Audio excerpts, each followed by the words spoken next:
Hello, everyone, and welcome to the season finale. I can't believe we're saying this of season one, year one of Marvel-ous Movie Mondays here on the podcast, here on the Dill Pickle Movie Network. If you're looking on video, and if you're listening on audio, thank you, Kelsey. How are you? Welcome to our final show of the year.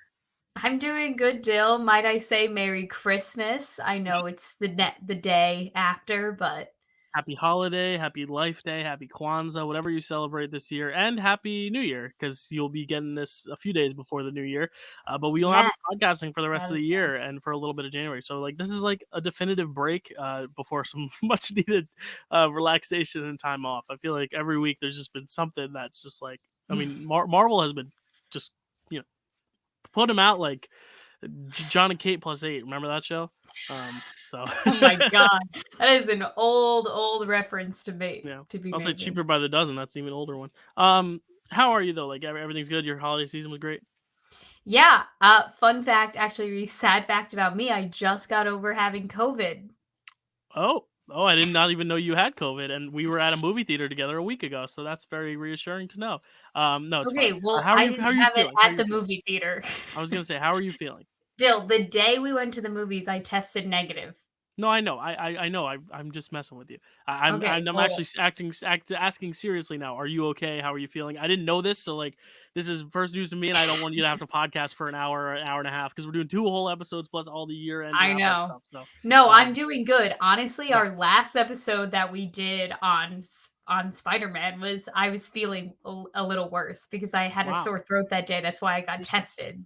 Okay. But my Well, antigen test came back negative, so I wasn't contagious that day. So I didn't want to freak you out by no. telling you Well, it's better to do anything. it now once you've already passed over the heap. We're both healthy. I feel great. My sister Good. was also sick with COVID. She came home from the city after we saw Spider Man, but she was sick as well. But she's feeling a little bit better now. The whole family's better. Good. Actually, one of my pieces of news relates to my family. But let's get into the news first. Before we get into the news, I just want to lay out how the show's going to go because we're talking about a lot of things. Hawkeye Mhm. episode 6. Hawkeye episode 5 and 6 because we didn't do episode Mhm. 5 yet. We are also going to talk news. We are going to talk a little bit about what's to come next year, especially the top first show of next year. Kelsey has a cool reveal for us that we've been hyping up for a few weeks. And we will God. also be, like I said last week, we are going to be ranking the 10 Marvel projects we saw this year. So that is, let me try to go in order. WandaVision, order of release. WandaVision, Falcon and the Winter Soldier, Loki, Black Widow, What If, Shang-Chi, Venom 2, Eternals, Spider-Man, and Hawkeye. There we go. That's all 10. That's actually pretty impressive that I was able to do it on the fly. I might have gotten the order wrong with the Shang-Chi, Eternals, What If timeline, but we're going to be ranking those 10 at the end. And I've been rewatching a few of them to like get like I rewatched Loki this week. I rewatched Black Widow just because like Oh, okay. those happened so long ago, and I know what my number one is. I know like the recent ones we've seen like Eternals and Spider-Man, like they're fresh enough in my brain. But I went back and watched a few of them because I wanted to really get a real fair assessment, and obviously recency bias plays into it a little bit, but I'm excited to do that too. But let's get into our news. There's always Marvel news on the horizon. I have some news, Kelsey has some news, and then I have a little other bit to share. But Kelsey, what is your news of the week in the Marvel stratosphere? So I know we talked about this a little bit with our Spider-Man No Way Home review, but Yeah. they did release the Doctor Strange multiverse. Okay, there it Whoa. is. Okay. Oh, let take me get 3. let me get myself together. Okay, Okay, the it's a season Doctor finale, Strange right? We're gonna have a fun time. We're gonna have a fun time. the Doctor Strange Multiverse of Madness trailer There it is. was released like to the public, anyone Right. who didn't see the movie. So I just wanted to talk a little bit more in depth on this trailer, some things that Cool. we saw, some things that I'm excited about, things like that, because we didn't, it happened right at the end of the movie. I was still processing No Way Home, and then we had to process an end credit scene and then a trailer. So there was a lot going on at the Right. end of Right. Spider-Man No Way Home. So I'm glad Right. I got to watch this again. So we start off with a shot of, we hear Wong's warning from the movie, which was don't cast that spell. So we Right. know that Multiverse of Madness directly relates to what went on in No Way Home. Mm-hmm. We see a shot of, it looks like it's snowing outside. So that makes me think that maybe it picks up right where No Way Home left off because it's snowing, Christmas time, et Yep. cetera, et cetera. Yep. Yep. Yep. We see a shot of his broken watch from the first movie. Um, Yeah, and it looks like how Sanctum was snowing before in No Way Home. It looks like it's flooding in this trailer. There's a Gotcha. bunch of water everywhere. It looks like one of the portals to one of the different many terrains Hmm. has been broken. Gotcha. We see a shot of Wanda's hand because we know her magic. We know our girl Wanda Maximoff by now. We see a shot MVP of of the year. Christine Palmer getting married, Right. to whether or not it's to Dr. Stephen Strange himself, we don't know. Um, I'm gonna take a guess and say that they're not getting married. Yeah, I'm That gonna take a gander. Yeah, yeah, nope, she's probably nope, married to no someone way. else because things just don't work out that well for our Yeah, because heroes. every movie needs the Venom plot line of like, gotta steal your girl back. Yeah. Um, So then what I thought was super super cool was that we got the our Marvel intro where the comic book reveals the name hmm and everything. We see all of our heroes in like the letters. We see our classic Marvel intro, but it's all broken. It almost looks like we're looking at it through like a kaleidoscope kind of feeling because right, it's a multiverse. Everything's like poking through to our yeah, reality, and we actually see it's like past versions of the intro from right. like the From like past. So it's like, literally past like before MCU even like Fantastic yeah. Four, which could be a wink. I don't know. I don't want to speculate, obviously. Oh, Um, okay. yeah, I don't know. I wasn't even thinking that far. I was just thinking like, oh, in different timelines when like the logo was still like Right. that like font and that style and everything. Hmm. I just thought Yeah, that it was a really cool detail for them to for sure. include. We see that Wanda has taken up a new pastime post Westview. She seems to be working on an orchard, doing some gardening. This is very reminiscent of Thanos in Endgame, who also did some gardening after he messed with an entire planet. In Wanda's case, it was just an entire town. Yep. Um, and Dr. Stephen Strange shows up. And Wanda's totally anticipating that he was going to be there at some point to address the Westview elephant in the room, but he's not there to talk about Westview. He's there to ask her about the multiverse of madness. And I'm wondering, well, it doesn't matter. It's neither Yeah. here nor there. I'm tired of speculating about I was gonna say, WandaVision. yeah, speculation. We will keep the speculation as small as possible because I feel like that was the one big gripe we have with both No Way Home and just like our satisfaction with some of these finales, and we'll even talk about it with this Hawkeye finale. So, yeah, maybe we'll hold Sure. off on like actual speculation, but Yeah, totally. And then we see that our grand villain for this movie is evidently going to be what I'm calling the anti Doctor Strange, this yeah, evil version of him. And we're getting the movie in May 2022. It is cool. not rated. The only thing that I have to say about this in terms of like what I liked about it, what I didn't like about it, Dill, Hmm. is that I feel like it didn't come across as a horror movie. Yeah, I They that's didn't my really number one sell it thing. on that Yeah, and not even just aspect of horror, it. not even just horror, but like Sam Raimi himself. Like he's made movies that aren't horror, like the original Spider-Man trilogy and like Oz the Great and Powerful, but he still has like a distinct style. And even in his horror, there's like a camp horror going on. Like it's like very campy, but also very horror. There's a lot of great practical effects going on. I just feel like hearing Sam Raimi going into the MCU, I was like, the MCU is a very much not practical. Like everything's CGI. Like I was already interested to see how he would handle that, but like I wasn't getting a lot of Sam Raimi vibes from the trailer itself. Like the actual tone didn't seem anything different than like our normal average MCU. It's not like Black Panther where immediately I was like, oh, this is a Ryan Coogler movie. Like it's very clear he has his stamp on this, or like even Thor Ragnarok with Taika Waititi. It's like I didn't like watch it saying, oh, this is a Raimi movie. I was like, oh, this is just another MCU movie, which it's cut by the same people, the trailers, so like it very well could end up being a really really cool masterpiece, Sam Raimi film. But I'm a little worried because I also know they went through reshoots, and I'm hoping they lean into the horror vibe because there is nothing like that. WandaVision was probably the closest thing to that, and that he didn't even go the full mile with horror. So um, I'm a little I don't want to say pessimistic, but I'm a little cautious about this one, just because it's a lot. The Mm, multiverse is a big thing, and I just don't want them to lose control. And you're right, like I want a little bit more horror, a little bit more spook factor. I hope we get more of that. But it makes mhm. sense with the Spider-Man, showing it at the end of Spider-Man. Maybe they wanted to make a more family friendly trailer. I have no idea, but I don't know. I do gotta Yeah, say, maybe, maybe. Mordo looks cool with the dreads. I really like Yeah. what's going on with his hair. So I'm excited to see him also just get more to do, more dough, more to do, in the MCU and just in this movie. Any other thoughts though on the trailer? I wish we saw Rachel McAdams' face for more than a split second, but Yeah. that is what it is. Yeah. A I face mean, that beautiful does not need to be hidden for the trailer. But like I said, Dill, I don't need trailers to want to go see these films. me So, too. Yeah. and they fake us out so much with trailers Right. that it's almost like we're just getting like a nugget of what is Yeah. going to go down in this film. I honestly wish I saw Wong more.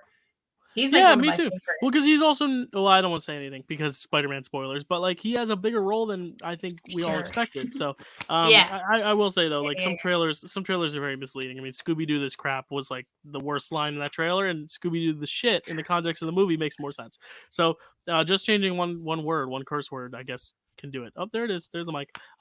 So sorry, you were just it was fun. No, Anyway, sorry. my news Yeah.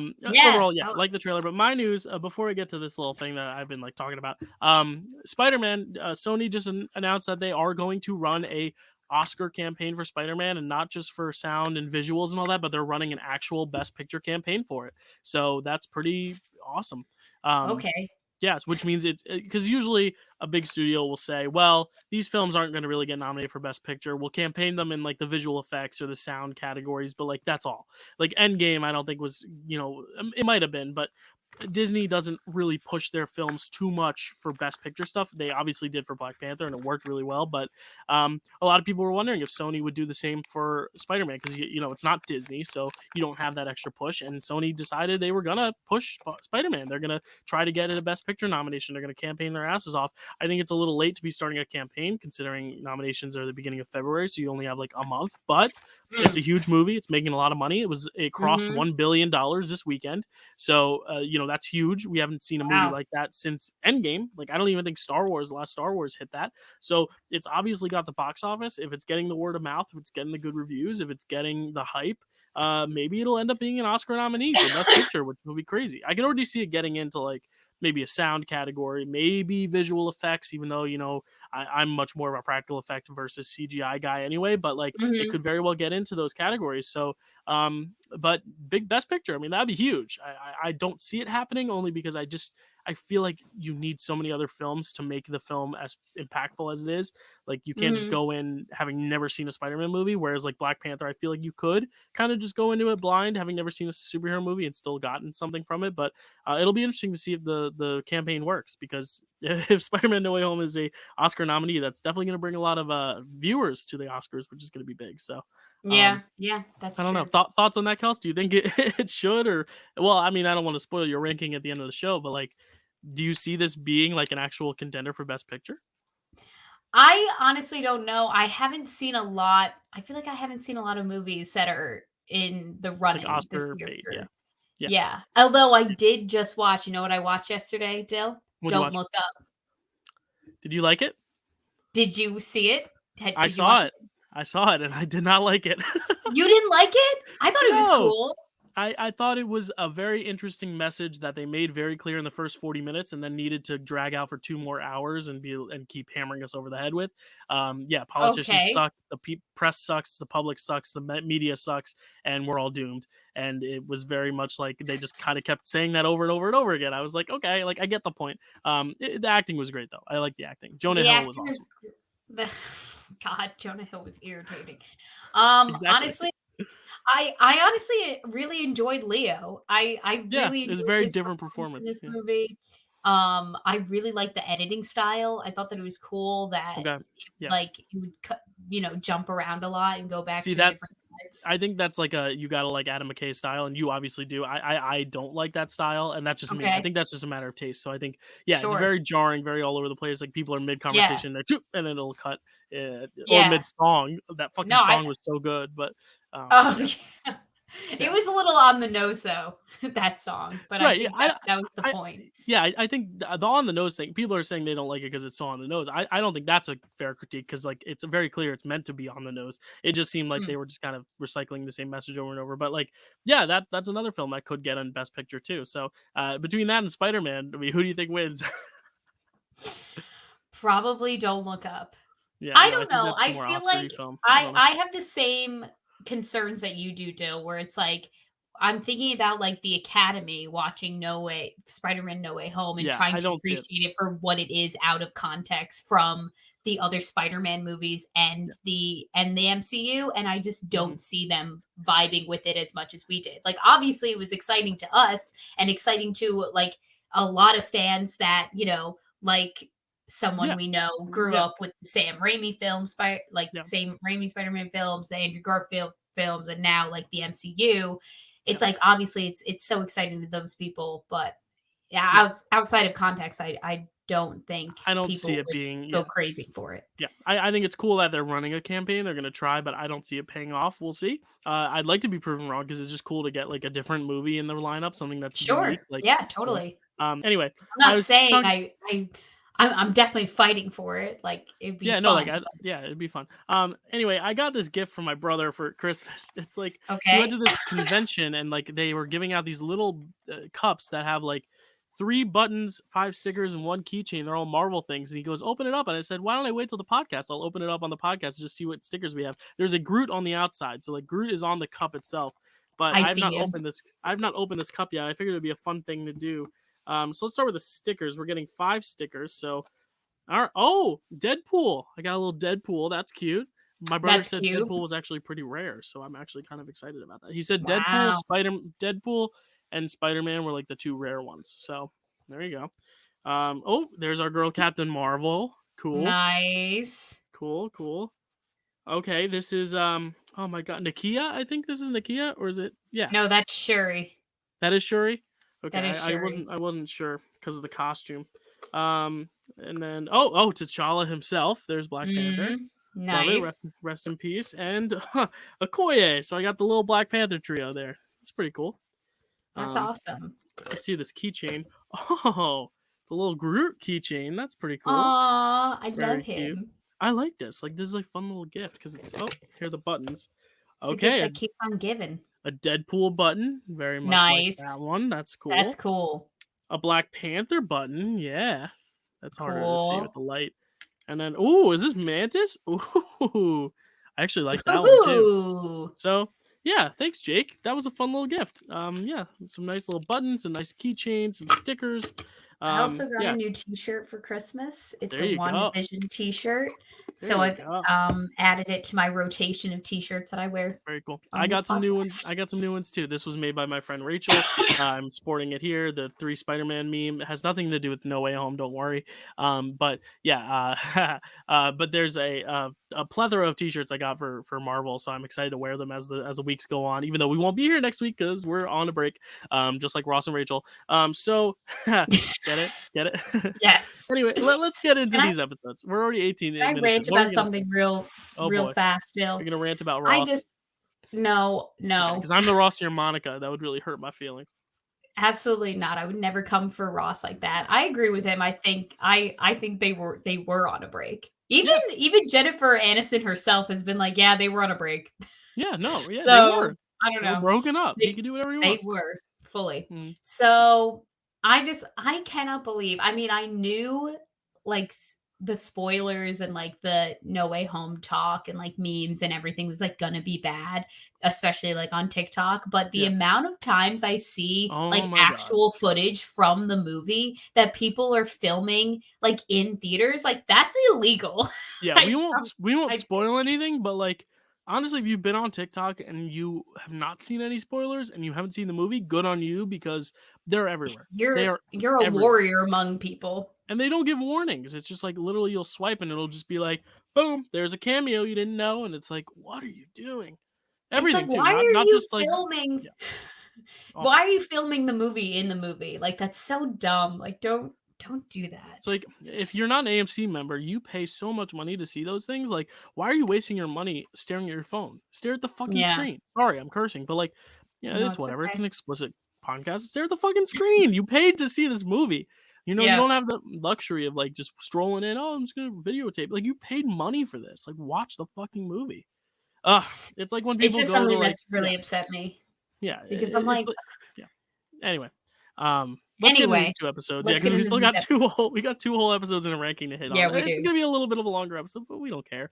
We love to talk. It's We the love to last be here. episode of the year. It's Yeah, if you don't watch exciting. it, at least we'll have fun talking. You know, so. Yeah. This is for us now. No, it is for you though. Everyone, like, please listen. It's anyway, keep going, Kels. I apologize, I'm coughing so No, are much. you feeling okay? You're good. No, I'm Okay, I'm gonna feeling keep fine checking in with today. you. Okay. All It's right. literally just this cough, so I'm All right. so All right. sorry that you have No, to it's hear that fine. I mean, now and then. it's. I'm just making sure you're okay. All All right. right, So let's talk Hawkeye, about episodes episode 5 and 5. 6. Yeah. Ronan. All right, let me flip to my synopsis real quick. She got Okay. pages of notes. I sure Pages do. today. In my Spider-Man notebook. Yep. After going their separate ways, After going their separate ways, Kate and Clint both make interesting discoveries pertaining to Jack and the jumpsuit mafia. We find out who hired Yelena to kill Clint, and who the big guy is. That's right. We do find out, and we will get there when we get there. But a Mhm. very interesting cliffhanger. I like how we're talking about these 2 episodes together because I feel like they do work together as a pair of episodes. Than Yeah. like like I feel like if we had talked about this episode on its own last week, we wouldn't have had much to say just because it's like yeah, no, they're telling us what we're gonna get in the finale, and then like now let's get there. But there's still Mhm. stuff to talk about, so let's talk about it. Let's talk about some of these scenes, Kels. So we start with a cold open. It is 2018. We are somewhere mountainous and snowy, maybe Russia, perhaps. I'm not sure. But we're doing a little catch up with Yelena since Yeah. the last time we had saw her before seeing her in the series was in Black Widow, and we know that her main mission has been to track down Black Widows and give them the antidote so that they can break free from the spell that they're under from Right. Durakov. Okay, so she finds this woman named Anna. Her and this other former Black Widow try to give her the antidote to wake her up. I just love this moment where the girl like chucks like the teacup at her and Yelena doesn't even flinch. Like it doesn't even like phase her at all. She's just so stoic and badass. She's Yeah. super cool. Yeah, no, she is the best character. I mean, no, I know I'm getting a little bit ahead of myself, but she is my favorite Phase 4 character so far. Like, I think Yeah. just because it's hard to say with Kate because we've only seen Kate for one series and Makari for one movie, but like those are my Mm. top 3, and like she has now been in 2 things, and I can confidently say she's been my favorite part of everything she's done. So, yeah, big fan of hers. I can't wait to see more of her. But anyway, carry on. I just wanted to gush about Florence Pugh because when am I not? Yeah. Nope. I'm right there with you. I totally get it. So we find out the big reveal in this cold open is that Yelena did blip. She was one of the half of the population that got dusted for 5 years. Mhm. We see how these people come back in real time almost. Like Yeah. we saw it with Monica in WandaVision. Now we're seeing it with Yelena, excuse me. And she is seemingly in the exact same position, but as we know, it's 5 years later. She's back in the bathroom of the girl Anna's house, and Anna starts talking to her. She's like, "Oh, like now you can do like freelance stuff. There's all these different opportunities you can take on now that you're not a widow anymore. Like yada yada yada." And Elena's like, "Take a minute. I just realized that I just lost half like 5 years of my life. I have no idea what's going on, and Right. right now, all I want to do is find my sister. She needs to get to Natasha. Oh, that hurt my Obviously, heart. we all know what happened to Natasha in Yeah. those 5 years that she was That gone. that crushed my heart, like, really did. I Yeah, was like, "Oh, yeah. man," like, I don't even think we'll see the reaction of her crying, finding out about it, but I just, like, Mhm. in my heart, I was like, "Oh, fuck." And it's like we don't even need to. It's like hearing No. her just say that was enough for Right. everyone to just go, "Ah," like Yeah, I agree. right to the heart, you know? Yeah. That was tough, tough, tough. So our intro happens. It's scene 1. Okay, so Kate is just arriving home from her big battle with Clint, he had just told her basically to fuck off and that, she needs her to be safe and she can't be a part of this mission anymore because it's just getting out of hand. It's getting too dangerous. And her mom have this like really deep talk about how, Kate tries to be superhero even though she's not. And she always believed that she could be part of the Avengers one day. She really thought that she could do anything. And her mom tells her that, you just got to find your right path. I know your heart's in the right place, but your lifestyle is just way too reckless, essentially. And Kate comes clean to her about everything that she's found on Jack. She's like, I believe that Jack killed Armand. He's running this company that's funding this tracksuit mafia. He's a bad dude. Mom, you need to look into him. And Kate's mom, takes that as she can, as best she can. So now we're catching up with Kazi and Maya. Can I just say, I really like Kazi. I don't know why. There's something about him. Yeah, it's interesting because like he takes a lot of turns in the show. You think he's kind of like good and just doing it because he has to, but then you also see that he is kind of indebted to the cause. It's a weird arc, but I like it. Like he's a complicated character. Yeah, I like how they're giving one of these tracksuits a little bit more personality, so they're not all just these generic doofuses. You know what I mean? Because we see in this moment, he does tell he's like, we need to stop this. Like, this is going to get us killed. Like, fighting Ronan is it's a dead end. So we do see that he took Clint's advice to, try to get in Maya's ear and tell her to stop chasing Ronan. But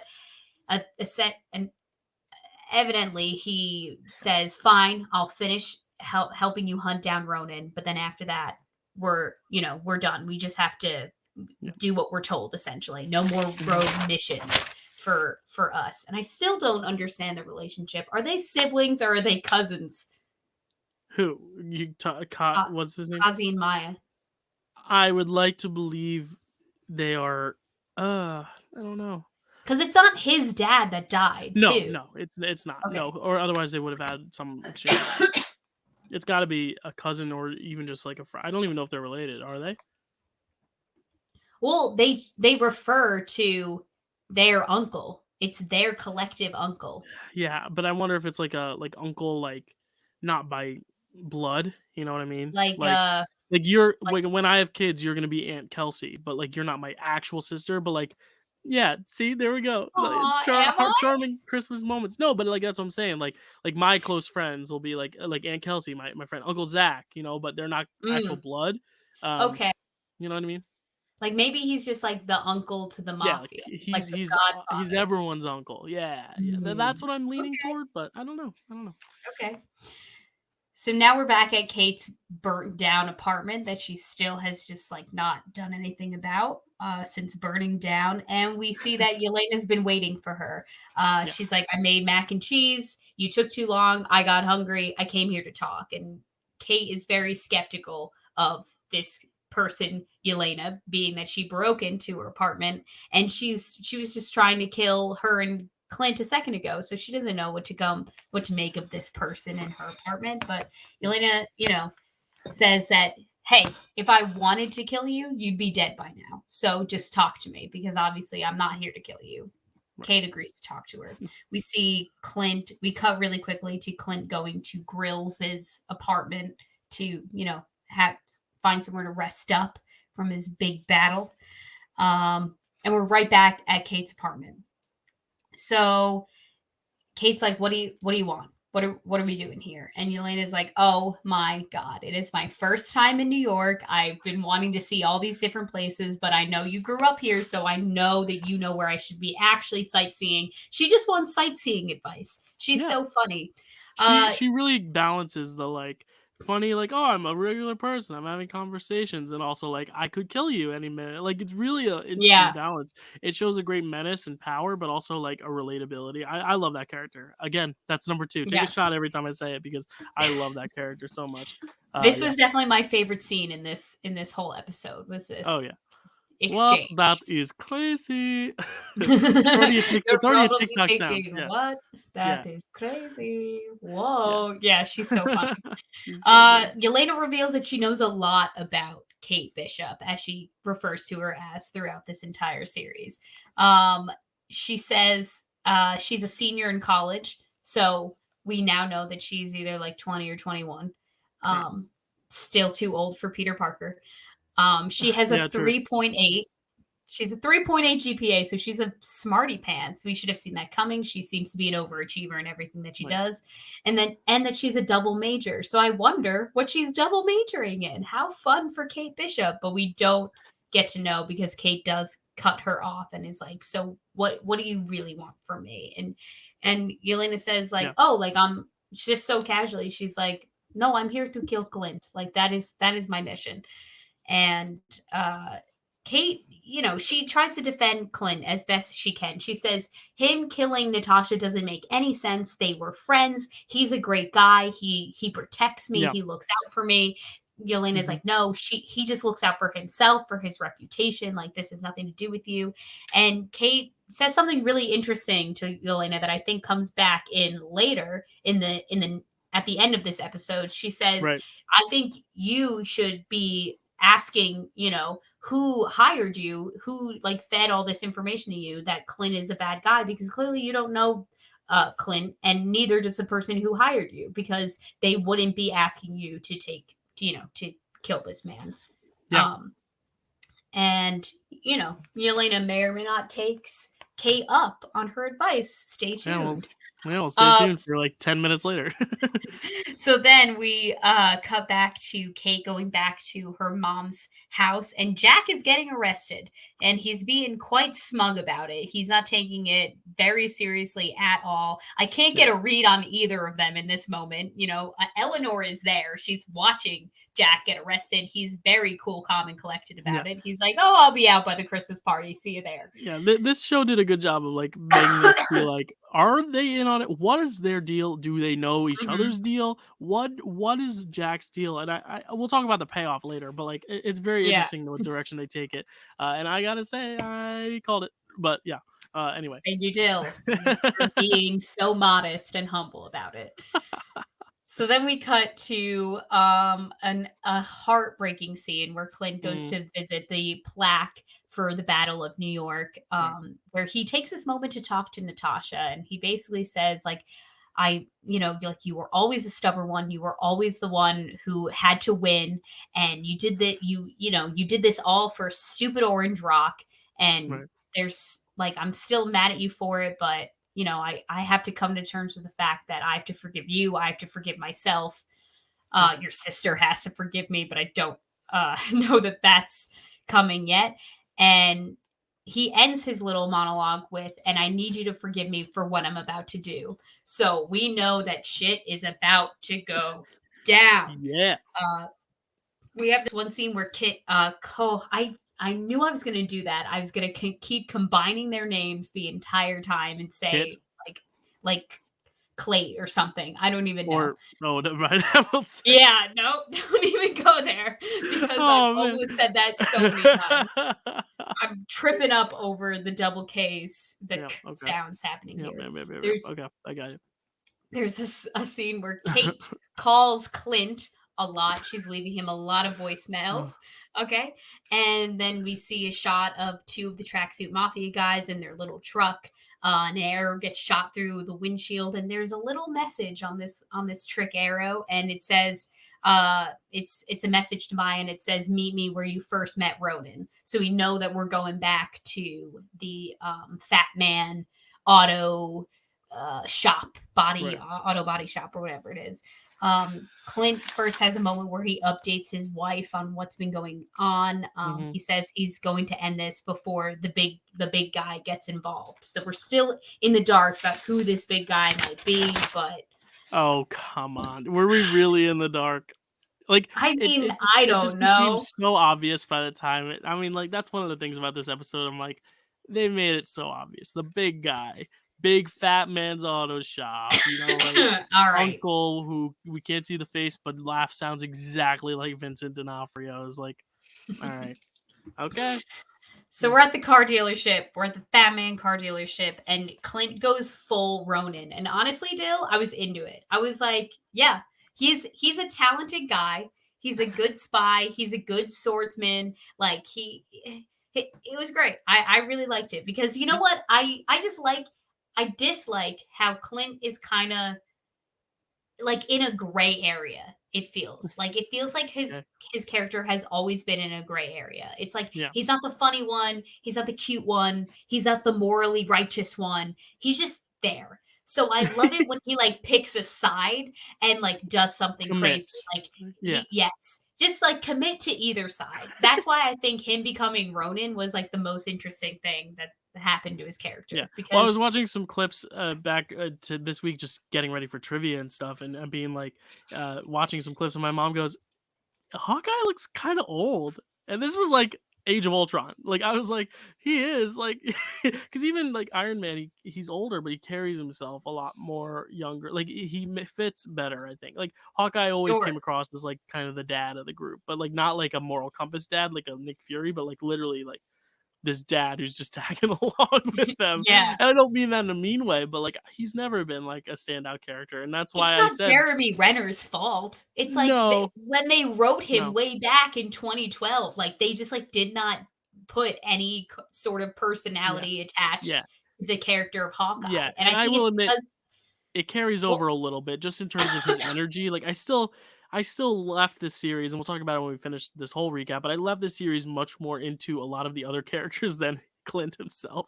And I think sure, that's just like sure. the nature of the character itself. I don't think he's supposed it's kind of the Black Widow syndrome of like everyone was leaving that saying it was either Yelena or the Red Guardian being their favorite roles. I think it's the same exact thing Mm, here where it's like you're leaving this show thinking either Yelena or Kate Bishop were the best, not Hawkeye.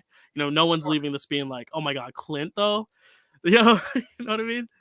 But I still think that he's having some good moments though. no, this is his best he's done. But I'm saying it's a Yeah, little too late, and he's sure, overshadowed by, sure. and he just has so many other great people around him. But I It's not also like, yeah, I almost blame it on the fact that, like, I feel like when they were writing not even Age of Ultron, like the first Avengers, they yeah, knew that Clint was going to be compromised and that Loki was going to brainwash him. So they didn't have to give him like a personality true, very to true. this role because he was just going to be like, a mindless zombie for most of the film. And then Hmm. once he's finally like out of it, it's like, well, I feel like I don't even know this character Right, because the first time I ever saw him, Loki brainwashed him. very true. So I don't know. I'm just saying, like, I don't want people to think that we're like knocking No, Jeremy Renner's I mean, we gotta performance or we're anything. we're essentially pseudo movie critics when we talk about these things. Like we gotta be able to critique for better or worse. And like he was not ever the most exciting part of anything he's done. That's not to say he's bad. Obviously he's good. Mhm. He got some good moments. But yeah, this moment especially, like going back to what we were talking about, like this is a good moment for him. Like this is where I Yeah. feel I'm finally like, okay, like this is what I want to see from a character like this. This was also a really strong scene in this episode when he Yeah, finally, him and Maya fight. He finally like, knocks her down. He overpowers her. He reveals himself to be Ronin and he's like, yeah, "I wanted to show you my face." And she's like, "Why? So you can just like watch me kill like you kill me or yeah, whatever she says." And he's like, "No, like I need to explain to you something. If you come for me or my family, it'll be the last thing you do. And I need you to know that the right, only reason I was there that night is because I was hired to take, like, the leader of the Jumpsuit Mafia hired me to kill your father. They wanted him dead. And obviously, that's some tough news for Maya to process. oh, of course, She overpowers Clint. And before she can, give, give give him the final blow. Uh, Boom, Kate Bishop's there with a bow and arrow to save the always, day. always saving the day, always. She calls an Uber to get them out of there. That's her whole escape route. But it was a good scene. It was Yeah, I yeah, definitely a it was a standout solid moment. action scene. Yeah, for sure. Yeah, for sure. So then Maya, knowing this newfound information about her father and her uncle and whoever else might be involved, takes this to Kazi and interrogates him about that night. He's like, "Why weren't you there? Like, what?" And he's like, "Oh, I guess I just like didn't get the call that night." And she's like, something. So now Maya has led it up to Kazi that she smells something fishy in the air. This is going to come back and bite her in the butt later. Kate tells Clint about Yelena. She reveals to him that it is in fact Natasha's sister. And we know that Clint, this is a name Clint has heard before. He's Yeah. like, oh, Yelena, this is definitely a character that I have been told about. So this is Yeah, and someone that he's made and aware. watching back Black Widow, she has heard about him too. I did watch, and Nat talks about Clint, because remember they're in their hiding spot in Oh, like the train station when they're running yeah, from the yeah, yeah, Taskmaster, yeah, yeah, and she yeah. does say Clint and I hid in here because I know there was like a question a few weeks ago of like, oh, do they know each other? Do they know of each other? Have they seen each other? I think she's always heard of Clint, hadn't seen him until she saw the picture. Um, well, she must have seen him just because of Avengers stuff, but like she must have like really clicked that that was who it was when Valentina shows her. And I'm under the impression we'll get to it later, but with like who exactly hired Yelena for this. But yeah, Yeah. yeah. So they Yeah, do know because each other. s- so quick. There you go, folks. They Answers, know of each questions other. being Yes, answered. yes, Um, and obviously the big reveal at the end of this episode. So Yelena reaches out to Kate and says, "Hey, I found out who hired me," because she did take her up on her advice. She was like, "You know what? Maybe Kate Bishop's right. Maybe I should find out like who actually put out this hit for Clint Barton." And it turned out to be none other than Eleanor Bishop, Kate's mother, that's who right. we then see is in a meeting with Kingpin. That's right. We've seen it coming for so long. This was my big question leaving the episode, and I've talked about it with other people, not you, because Yeah. keep forgetting it's been 2 weeks. Um, Yeah. but what like I thought it was Valentina who hired her to kill Clint. Yes. That's why I'm Yes. confused. Is it that Valentina is working for Kate's mom? Is it also, or is it that they're all working for Kingpin and like she brought it out and she was like, "Hey, this is your next assignment." She's almost like the herald. She's the one who goes and delivers the news of here's who your target is. Go report back to Eleanor or Kingpin. Like I really don't know. It's weird because I was fully expecting it to be Valentina, but Yeah. it was Yeah. not. It Yeah. was Eleanor. I I know. So I've had a lot of time to meditate with this too. Please And tell I us your think theory. Yes. this is what I think. I think that Valentina almost kind of operates as now John Walker and now we know Yelena's kind of agent, where a casting director calls Valentina and is like, "Hey, I need a Black Widow assassin." And she's like, "Oh, perfect. I've got one of those. Here's her headshot and resume." Like, kind of thing. Right. Where, and if you're not following my analogy because you're not a theater No, person or I whatever, mean I it think makes it's sense in every profession. Yeah. I think that Valentina was very much like the messenger, like almost Yeah. like the coordinator between someone who wants an assassin and she's like, "Oh, I'm the person that knows an assassin. Here's an assassin. Okay. Now I get a cut of like whatever Now, happens next." let's talk about the actual timeline of it because does Okay. Eleanor want to hire someone to kill Clint after she sees Clint with Kate? Is it all in the span of that few days that she's like, "Oh, I need to get rid of this guy," or has Eleanor had a thing against Clint from before Clint even met Kate?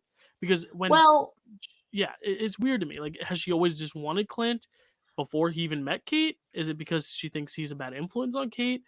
I don't know. Like, because it makes sense to me that she's doing it to protect Kate. She hires someone to get Clint, but it's just a weird timeline. Like, that was the one question I yeah, had. It no, was like, it was very weird, isn't it? Like, no, because I it's all I get what happening you're so fast. Because saying. he's only in Christmas for the week for the holidays, so it's like she must Yeah. have known he was coming. Like, what are the odds that the lady who hired a hit on Honestly, him would her daughter would be hanging out with him? It all feels a little too circumstantial and coincidental while not yeah, really being totally. explained. It's just we're just meant to believe it. I don't know. It was weird to me. It was a weird plot loop thing for me. So here's my new theory, right? Okay. So All I right. think, well, no, because I totally get what you're saying. Like this is totally Yeah. off, like timeline wise, because we see Valentina and Yelena with the iPad at the end of Black Widow, and it's like Yeah. somewhere sunny. It doesn't look like it's anywhere near Yeah. like Christmas time or anything. So And it's it like, seems like she's already been to the grave before. It doesn't feel like her first trip. yeah, So it's not right after yeah, the blip. So we've gotten that. right, yes. So here's what I think. I think that because Eleanor. I keep like messing up and almost wanting to say Yelena when I say Eleanor and vice versa. Eleanor.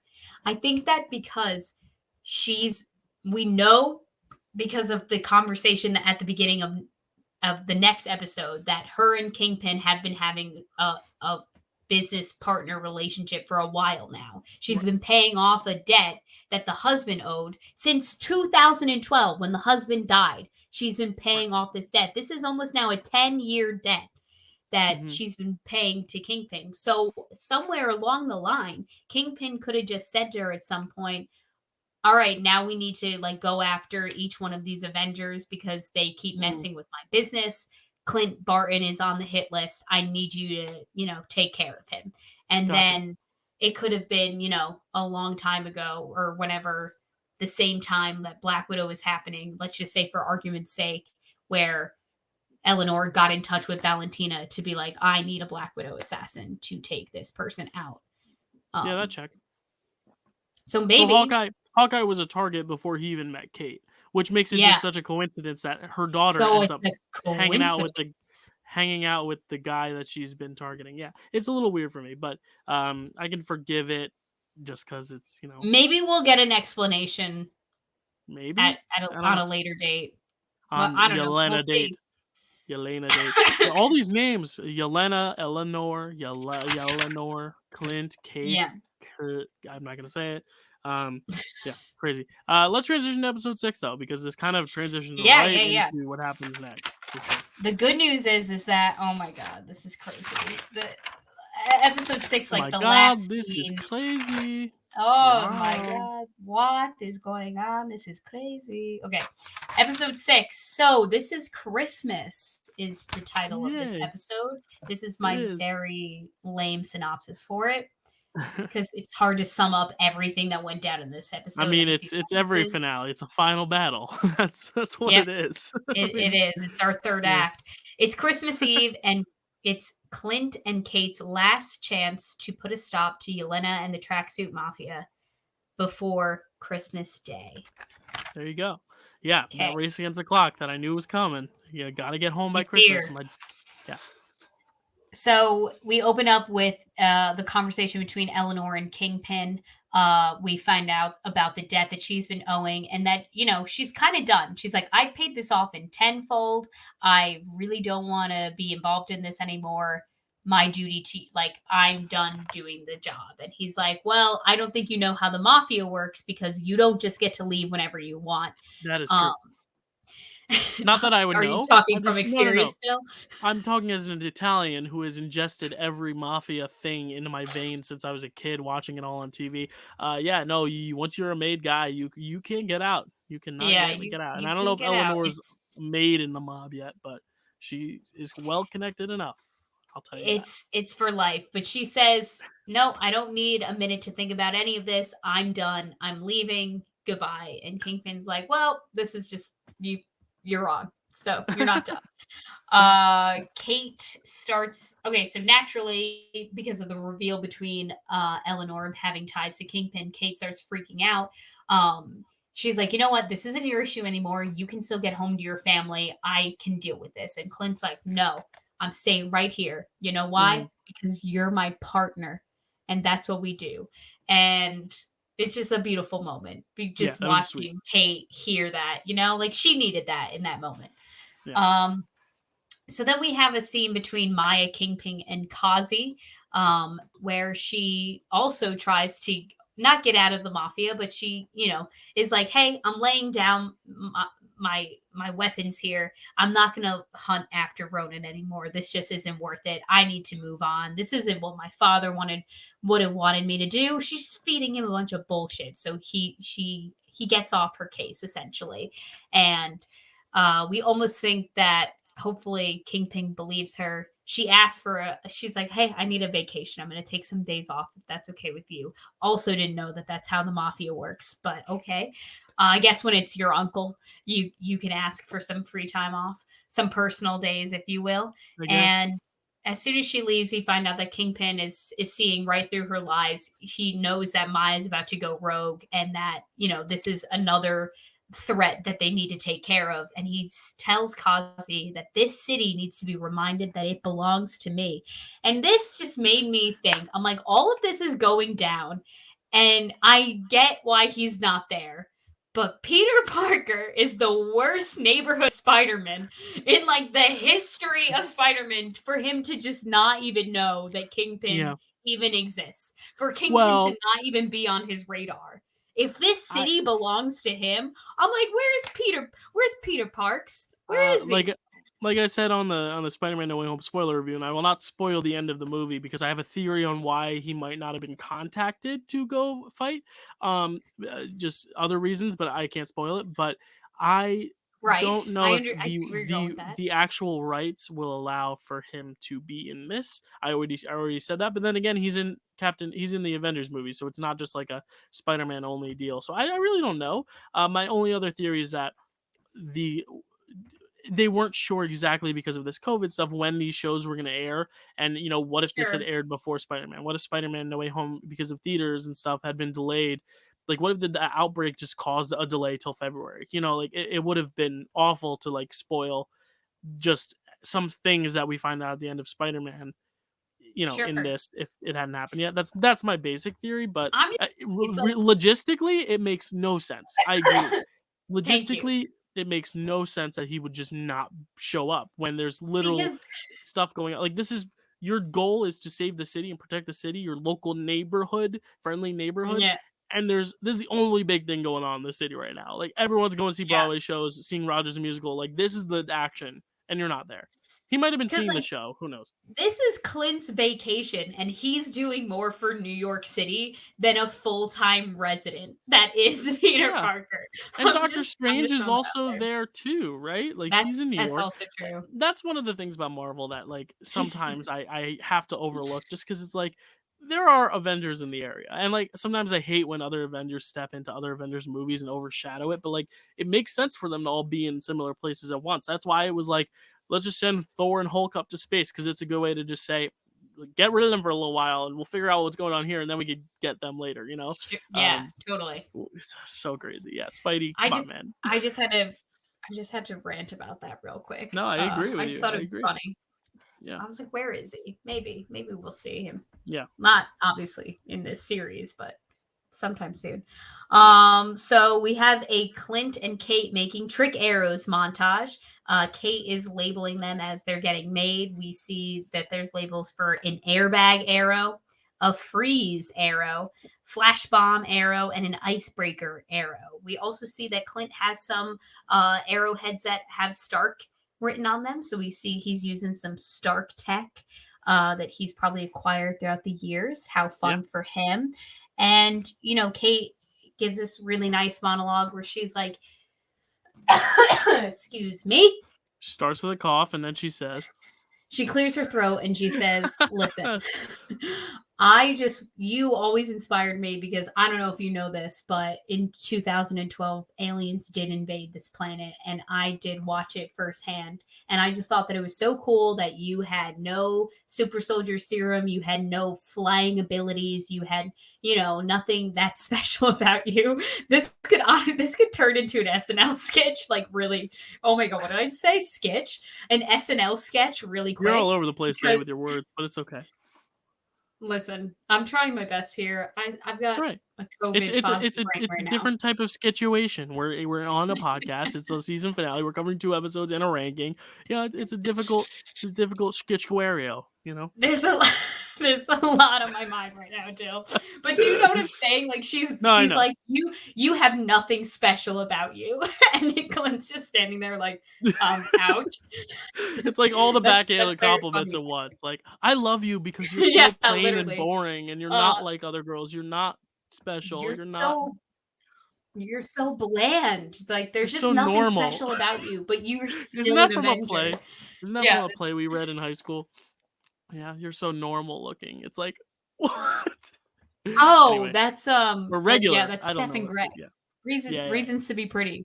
There it She's a is. regular face. Yeah, God, you just have Stephen like a Gray. regular face, and it's like, oh my god, Oh my God, don't say that. misogyny.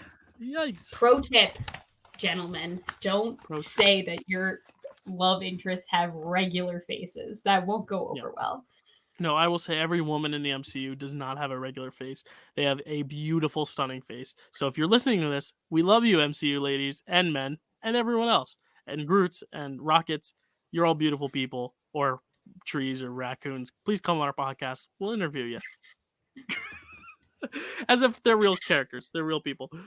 Jokes aside, I really thought that this was, once again, a really beautiful moment to like take this opportunity to like really get her feelings out about how she was like, I was just so inspired that someone who is just so regular was also like laying down their life, putting their life on the line to save the world. And that's just kind of been like her overarching, motive inside of her this whole series, which is great. It makes Kate so three-dimensional. We love a dynamic character. A great character. So now it's the night of the party, and I call this scene the heist. It's not a heist, but it very much has a heist vibe to it, doesn't it? Energy, where they're like pacing, it's like, these are our threats in the area. These are all the people dressed up as waiters. They have the LARPers there to to protect them when things go awry. I thought that was very cute how they included them.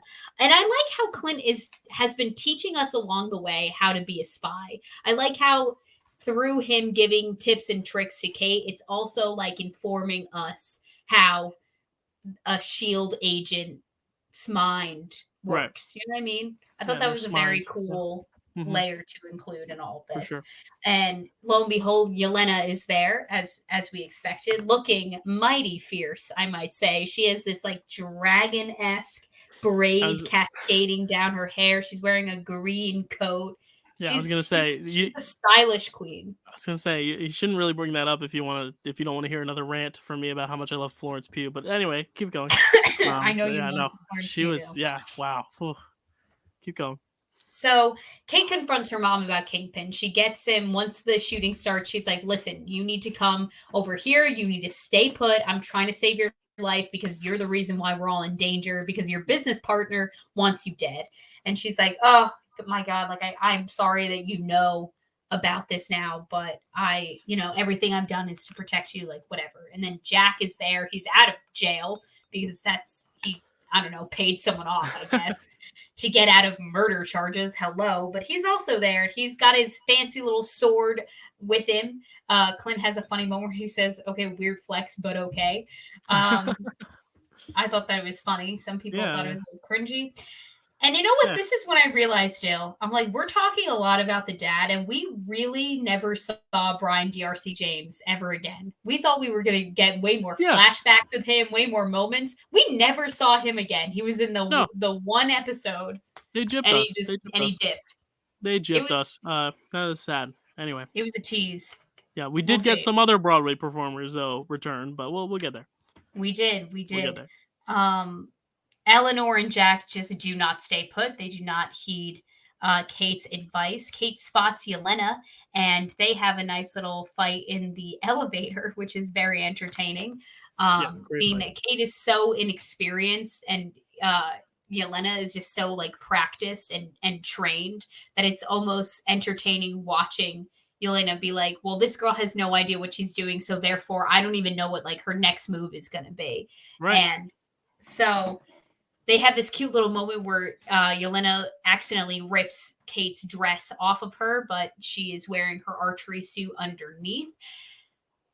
We'll get to the suits when we get to the suits, but I have more to say about that later. Okay. There is this moment where Kate slaps Yelena on the across the face, and Yelena's just like, "What was that? What are you doing?" She's like, "I don't know. I thought it would hinder you even a little, but." It's going to take more than a petty slap to take down Yelena. I want them to give us a Falcon and Winter Soldier-esque Yelena Kate team-up show. Like, that is what I want. Like, it's easily the two best performances in Phase 4. Like, put them together. Let them just have this odd couple, but also, like, friendly bond. Like, do it, you cowards. Like, do it, you cowards. You know. And even if they fall in love at the end, that would be great, too.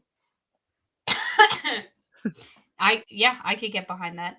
Yeah. So then we see that the LARPers are struggling. Their main job is to get the people out of the building and to safety, and they're really struggling. No one's listening to them. They're having some funny moments trying to contain the crowd. And Yelena and Kate's fight sequence happens almost like Ferris Bueller style through the backyards. They're just Yeah, fighting through the office buildings of this building. yeah, it was great. Office buildings. Oh my god. Yeah, that The was a like fun. office. Yeah, Yeah, that was a it fun was really fight fun. scene. Just like the way the camera moved. Like I like Yeah. that. Like you keep giving us that Marvel. Like enough of Yeah, your. Well, totally. anyway, I don't want to spoil what Honestly, I'm sick I've of the loved Marvel this fight. the cinematography across the board Yeah, on this it really has been really good. series. I thought Yeah, I I mean it's been really fun that and cool episode and different. 3 yeah, that episode 3, Yeah. car chase was so good. They need to keep doing a lot more of that and a lot less of the, Black Widow free falling through air while everything's just exploding around them things. I watched Black Widow again last night, and I was just like, "Why can't they just give her, like, a real good fight sequence? Why does she need to be flying in the air?" Mm. Anyway, that's just my opinion. We talked about it a long time ago, but I was watching it again, I was like, "Oh, I like the grounded fights so much more." Like, let the crazy in the air fights like, let Iron Man do that. Sorry, but he's gone, but, like, let Ironheart do that. Let the Eternals do that. Let, anyone who can Falcon, fly do that. Yeah, like Captain Falcon. Falcon. Leave that to Falcon. Like, give Black Widow a better fight sequence. Anyway, yeah, the fight sequence was awesome. Yelena rocks Kate. So then Yelena does her fancy little grappling hook, connecting herself to the floor and then running out a window bit, trying to get to Clint. She, fires a few shots at him, but Yeah. she misses and she disappears. We don't know where she goes. And then Kate throws herself out a window. I don't know what she thought she was going to do with the zip line that she like connected herself through like some, I don't even know what you call this like string of like two balls at the end. A Like grappling hook? maybe I don't even think it's a I don't grappling even know. hook, but she tries to like harness herself to it with that, but she ends up just like throwing herself out the window. She Which is crazy. lands fine. Yeah. She's safe though, thank goodness. And one of the oh yes, so then the tracksuit mafia emerges to fight with Kate. One of the members of the gang thanks her for her relationship advice that she gave her Yeah. way back when, Yeah. which was like a cute little moment to bring It that was back. funny. And Yeah, then yeah. Jack is there with his fancy little sword to help her take on the tracksuit mafia, which I thought Yeah. was also fun because I think it's now funny. Yeah, it's I think like it's funny that turned like in. everyone's like hitting the Traxxas Mafia or shooting arrows, but like he has an actual sword. Like he is killing these people. Like he's Yeah. literally stabbing them. Like that's a violent way. Like they're not just throwing punches. Like he's literally waving a sword, a real sword around. That was crazy to me. I was like, wow, Jack is, Jack don't hold back. That's on And bitch. honestly, I kind of liked how they turned him into like the almost like the dumb like Yeah, boyfriend who's yeah, kind of like clueless like the whole hundred time. Like percent. he had no idea what was going on. He was just there to like take the fall for, the main Mm-hmm. mastermind, which turned out to be Eleanor, Yeah, which I think if you're needed gonna Paul. I think if you're gonna go with such an obvious bait and switch, like obviously Mhm, the fact that they're setting him up to be the villain means he's not gonna be a villain. But I like how they like really went the other way and was like, let's just make him a total buffoon because it made sense. Because already mhm, you have the buffoon, the red suit mafia is already kind of full of buffoons, and the mhm. larpers are kind of buffoons. So it's just like a bunch of buffoons, which makes even like Yelena and Kate and Clint that much more impressive, and Kingpin that much Yeah. more menacing because they are actual legit at what they do, and the rest are just kind of bimbos. But So Clint and Kazi have a little spat up in the office building, but Clint overpowers him. He also throws himself out of a window. He lands in not just any tree, but the tree in Rockefeller Center that looks over Rockefeller Center, the ice skating right. rink there. So he's just chilling in a tree, and there's a cute little baby owl in there that he befriends while he's hanging out in the tree, which I thought was cute because we all know how I feel about cute things in the MCU. I obsess over them I just want to endlessly. say, I want to say one thing. I accidentally Sure. said, I meant to say bozo, not bimbo. I just looked up what an actual bimbo was, and that is a very No, misogynistic no, no. term. You were saying buffoon. You were I saying the did, word but buffoon. I accidentally said the word bimbo at the end. I was like, just a bunch of bimbo. Like that is not what I meant. I just wanted before I got canceled. I just wanted to look, and I was like, did I say that? And I was like, is that actually what it means? I was like, yeah, no, that is not good. I did not mean to say that. Isn't a bimbo just like a promiscuous woman? I don't even know. Yeah, I think it's a derogatory term towards women though, and I don't like that term. So like, I'm sorry. My Oh, apologies. That was crazy. I was like, why am I saying that? But yeah. thank you, Anyway, Jill. it is. On I behalf meant of to say all women, I bozos. forgive you. Bozos. We're having our moments of just slip up of just saying words that we're not meaning to It's say. been But a long year, guys. yeah, We're doing our best. this is week 50 of this show, and we've still got like probably a We've been lot more doing left this of this podcast. But nonstop. yeah, Have fun. Have nonstop. fun for us. Next year, why don't we take a day where we record like 6 podcasts in one day? That way, we just can just like take breaks every now and then, and just be like, oh, we did that one. Let's put that one in. We kind of did that a little bit, but like, let's do that We did more. that sometimes, but we Yeah. we should definitely incorporate that more. But we Yeah. both got crazy schedules, so the Yeah. fact that we get together once a week, I'm proud of us. Yeah, it keeps our friendship strong too. We get to catch up and talk about Marvel, which Yeah, is of fun. course. It's better than just calling you on the phone and be like, "Did you see that episode?" Like, no, we can actually like have an in-depth discussion about how much we love or hate something. So it's There's great. no one else I'd rather go to every opening day with, Dale. Thank you. Yeah, even if you None catch other than the COVID, movie guy himself. even if you Even if I can't make do out a catch single COVID on word there. of the even if you can't make out a single word of the movie because everyone's just screaming for something they already saw in the trailer. Anyway, keep going. Yep, exactly. So the LARPers are still struggling, and they decide that they're like, it's go time, guys. We're bringing out our secret weapon. This is what's going to get everyone to listen to us. And they put on their LARPing costumes. And Clint sees this, and he says exactly what I was thinking, which is, we're all going to die. And I thought that was great. He's good at Yeah. delivering a nice one line every He's now good and with then. like the deadpan humor, Yeah, but like I agree. I'm sorry, but the LARPers, I feel like that's the one thing where like they didn't need them to be there. Like I feel like everything else was going on. You have so many characters, and this is almost just like a problem that a lot of these series finales have. Like we have with Falcon and the Winter Soldier, where like there's just so many different characters and plot lines to wrap up that it's like you already have Jack and Eleanor and Kingpin and Maya, even Maya, who we haven't even talked about in the last half hour because she's who knows where, and she's gonna make a Yeah. return. Yelena, who just had a fight with Kate, she's nowhere, she's coming back, and then you have Kate and Clint. Like that's 7 whole characters, and the aspect of getting home for Christmas, and the fucking dog. So you have like 9 things going on at once, and it's like the LARPers, it was just like it was a funny moment, but I was like, I don't really need to see them like have this big moment where they're like, let's put on our costumes and direct traffic out of the building. But I get Yeah. it was funny, but like I was like they were like that unnecessarily thing. It was like almost like too many cooks. I was like, we didn't need all that. I think that if you're gonna have the LARPers there, make them actually useful and like Yeah, competent at what they're doing. Because what bothered me about that moment is that they put on their costumes only to go back to doing exactly what they were doing. They didn't right. change up their tactic at all. They just No. started yelling like a little louder and with a little more confidence. And Yeah. that suddenly made people want to listen to them, I guess. Yeah, I But don't know.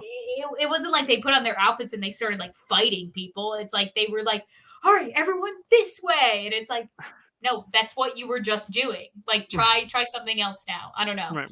Yeah, no, I agree. Yeah. And so in order to get Clint out of the tree, she has this brilliant idea that she's like, I'm just going to ruin everyone's Christmas and take out this fucking tree. This So hurt as a New Yorker. Oh man, this hurt. She shoots an arrow at one of the many like strings holding it up, and then she shoots an acid arrow at the trunk, and it goes timber on the ice where Clint is, relatively okay. He's able to carry on the fight. And he takes off his suit, revealing that this entire time he was also wearing the costume that one of the LARPers had made for him. Yeah. Here's what I have to say. Yeah, I was gonna say you had something to say about it. I want to hear. Yeah, I do. Because number one, they hyped up these costumes the whole series. Kate from like episode 1 was talking about how they needed matching outfits. So they were hyping up the reveal for these costumes the entire time. Number one, they're wearing the costumes in the poster for the show. So I've already seen the costumes. You don't need to pretend like this is going to be some big reveal. It's not like the Scarlet Witch reveal in WandaVision. Not or to even compare Sam everything. Wilson. Yeah, not Sam to Wilson's compare too. everything to Captain America. It was great. That is also fair. Yes, 100%. Like Captain America's reveal. So I've already seen the costumes. And number 2, Kate's costume, her archery suit that she had been wearing throughout the series, looks exactly like. I didn't even know that there was a difference between the outfit she was wearing and her archery suit. I'm like, Yeah, I what? don't know. This is the new costume. It looks exactly like the thing she's been wearing the whole series. So No, I'm I'm like, with why you. are I'm you with you. why are you hyping up these outfits when it's not that exciting and I've already seen them? Like, Not yeah, everything it was needs to this. be this big reveal, in my opinion. Like especially Yeah, because I said there's so many things going on. It's like you don't need to take that extra minute to be like costume. Like just have them arrive to the party with their costumes. It's cool. yeah. Just have them do it. No, I agree. So that was my suit. That was my rant about the suits. And right before they start fighting, right before we get this like trick arrow montage where we see all the types of arrows they're shooting at everyone, Clint does say to Kate, "All right, let's give them hell." And this is a callback to Age of Ultron, to when he said Oh, that to Nat. that's right. Oh, I heard it in my head. So Dill, I had heard him. It was bothering me so much because I had heard him say this line before. I'm like, he's definitely said "give him hell" before, and he definitely said it to Nat. And for some reason, I can picture him delivering the line in a jet. He's flying a jet, and for some reason, Nat is jumping out of the plane. But for the life of me, I was like, what? I was like, in what movie does Nat jump out of the plane? I can't picture any time where Nat is jumping out of the plane that isn't in Black Widow. Like, I just like couldn't pin down when this scene was or where it was, but someone on TikTok pointed out the same realization that I had already had, but they just showed the scene from Age of Ultron, and I was like, I knew she jumped out of the plane, but it's when she jumps out of the plane with the motorcycle, gotcha. and it was Oh, it was interesting. bothering me, so I had to share. I'm glad you figured it out. Thank you. I was glad too because it was driving me nuts. And throughout this trick arrow montage, we get a really funny moment where a truck is coming at Kate and Clint on the ice, and Kate pulls a pim particle arrow, shoots it right at the truck. Truck gets all tiny, and we hear the little tracksuit mafia gang members in the truck being like, what are we doing? Like, what's happening?" And That before must they be can, horrifying. Oh my gosh. when you're just like tiny all of a sudden, oh my Yeah. God, that's rough. And they have this moment where Kate's like, "Oh my God, like now what do we do? Like what do we do with them?" And Clint's like, "I don't know. I guess I'm gonna have to ask Scott about this one." So we do get a name drop of Scott Lang, Yeah. who he evidently acquired the pin particle arrows from. And before they can even do anything about it, the aforementioned owl from the tree carries them away. He picks up the Yeah. truck, carries them away. I thought I that was was a very expecting funny bit. I was expecting like a Bug's Life ending where like they feed the little people to the birds, and I was like, oh my god, are they gonna go there? But they didn't. I do believe they had a brutal death. Being fed to some other baby owls, or they were dropped from a very high height and just suffered a very harsh fall. There's no way they survived that, and it's kind of sad because I kind of dug the Chakshu Mafia, so I know obviously they're bad guys, but like they were Yeah. entertaining, so I Yeah. hope their They were deaths fun. were glorious. Anyway. They deserve a good death. So then it's the moment we've all been waiting for, the epic battle between Clint and Yelena. And now Maya has finally shown up. You know what Maya was doing for the last half hour she wasn't there? She was straightening her hair because Who she knows? comes. Oh, Her hair is straight. She has luscious locks going on. She got dressed up for this battle. She said, "I came here to mess. I did not come here to mess around." She came here to puck shit up, in her opinion, and mine. Why not? So her and Kazi have this battle where she's like, "Listen, I don't want to hurt you. I think that we should just branch off from this whole mafia gang shit, and we should just plan to just live our life together in peace and harmony." And Kazi's like, "Listen, that's you. This is the only life I know. Like, you were never meant to lead this gang. I've been meant to lead this gang. I've always been the right hand man to someone, and like, there's no escaping this for me. This is the life I choose." Kingpin goes after Eleanor, but Kate saves her. The dude, listen, I didn't know much about Kingpin going into this. I right, only knew of an animated Kingpin right. from Spider-Man Into the Into the Spider Verse. Spider-Verse. Yep. Um, But the dude is apparently indestructible because he takes an arrow right to the chest, which took out, as I recall, the Thor in What If. One Right. arrow to the chest Very to true. Thor did him in, and he was a Hmm. demigod. So this guy, this seemingly normal human man, was able to take an arrow to the chest and was fine. He gets hit by a car, he's fine. And then an arrow explodes in his face. If practically a grenade goes off in front of this guy, and he's fine. Just Yeah. gets right back up. So I Yeah. guess this is just how he is in Daredevil. I It'll be still interesting. have Yeah. to It'll be venture interesting to out and go watch and that for myself, watch but Daredevil, yeah, because we're gonna watch it for next year, and it'll be interesting to see exactly how spot on this is. It feels very accurate to the comics. I just think okay. they didn't want to do the Into the Spider Verse thing where he is literally twice everyone's size. I think they wanted to still make it feel realistic, so they cast an actor who is not small, but like a person's size. Right. So I think if it were to be more animated, he would be much bigger, almost like Hulk size, like he is in Into the Spider Verse. With the he's Mm. huge, and he just can boom hit you and you just fall. But like I Yeah. think just the way it's scaled down, he has the same abilities while also presenting more like human, um, as opposed to superhuman. But I agree. I The thing with Kingpin, and we'll just talk about it now. Okay. Okay. If you take him out of the series and just make Eleanor a mob boss, the series is the same series. And I think Mm. that's where I was like, there's just way too much going on. I just Kingpin just seemed like they threw him in there to introduce him to this universe and to say, hey, comic fans, you got Kingpin. Daredevil fans, you got Kingpin, which is exciting. I'm happy he's here because I like the villain. I like him from the comics. I liked him in Spider Verse. I've not seen Daredevil, but I like Vincent D'Onofrio. But it's like the same events I think would have transpired either way. It's just that maybe Maya's arc would have been a little different, and like maybe Eleanor could have been like, why couldn't Eleanor just be a mob boss and just them go that route? I think it was just to get him introduced into the MCU, and really that Mm. was it.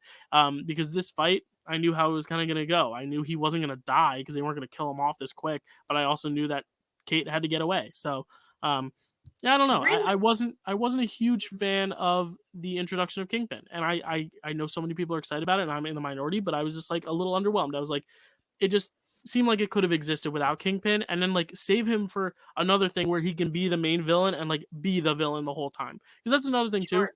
They're doing so many of these like psych out villains, Agatha Harkness. And then I'm also thinking, what else am I thinking? Agatha Harkness Harley is like the Morgenthau. big one. Yeah, but even then we kind of know she's like a bad guy from the beginning, but like yeah, Oh, the Ag- power broker reveal. yes, exactly. Sharon Power Carter. Broker, Agatha Harkness, and also again in this series, Eleanor. And I think doing that, I almost kind of preferred the days where it was like the beginning of the movie, you saw Green Goblin become evil in the original Spider-Man, and he fought Spider-Man the whole movie. And Doc Ock, same thing. Sure. And like even in Venom, Carnage becomes Carnage very early on, and you're just able to be like, okay, that's your villain. Even Loki didn't really have a villain reveal. They kind of were like, everyone's kind of a villain because everyone doesn't know what's going on because the timekeepers aren't real, and this is real, and this is real. That's like one thing that I'm a little tired of seeing, and it's not just in MCU; it's also in Disney. Think about all these movies. Zootopia has the same thing. Big Hero Ah, 6 does the same thing. Frozen does the same thing. Yes, it's like it's becoming a pattern, and I'm mm. excited to see maybe Kingpin just be a villain in the future and just be a villain the whole way through and be this menacing presence. That's what made Into the Spider Verse so good to me. So we'll see, but that's just my little rant about Kingpin and just all the villain treatment in these Phase 4 MCU movies. No, yeah, totally. The coolest thing about the fight between Kate and Kingpin, despite the fact that he is throwing her around like a rag doll, Yeah, she does use the coin trick that Hawkeye taught her. yeah, And she does use, like, she flicks a dime or a coin or whatever it is at her arrows so that they all are triggered and they all go off.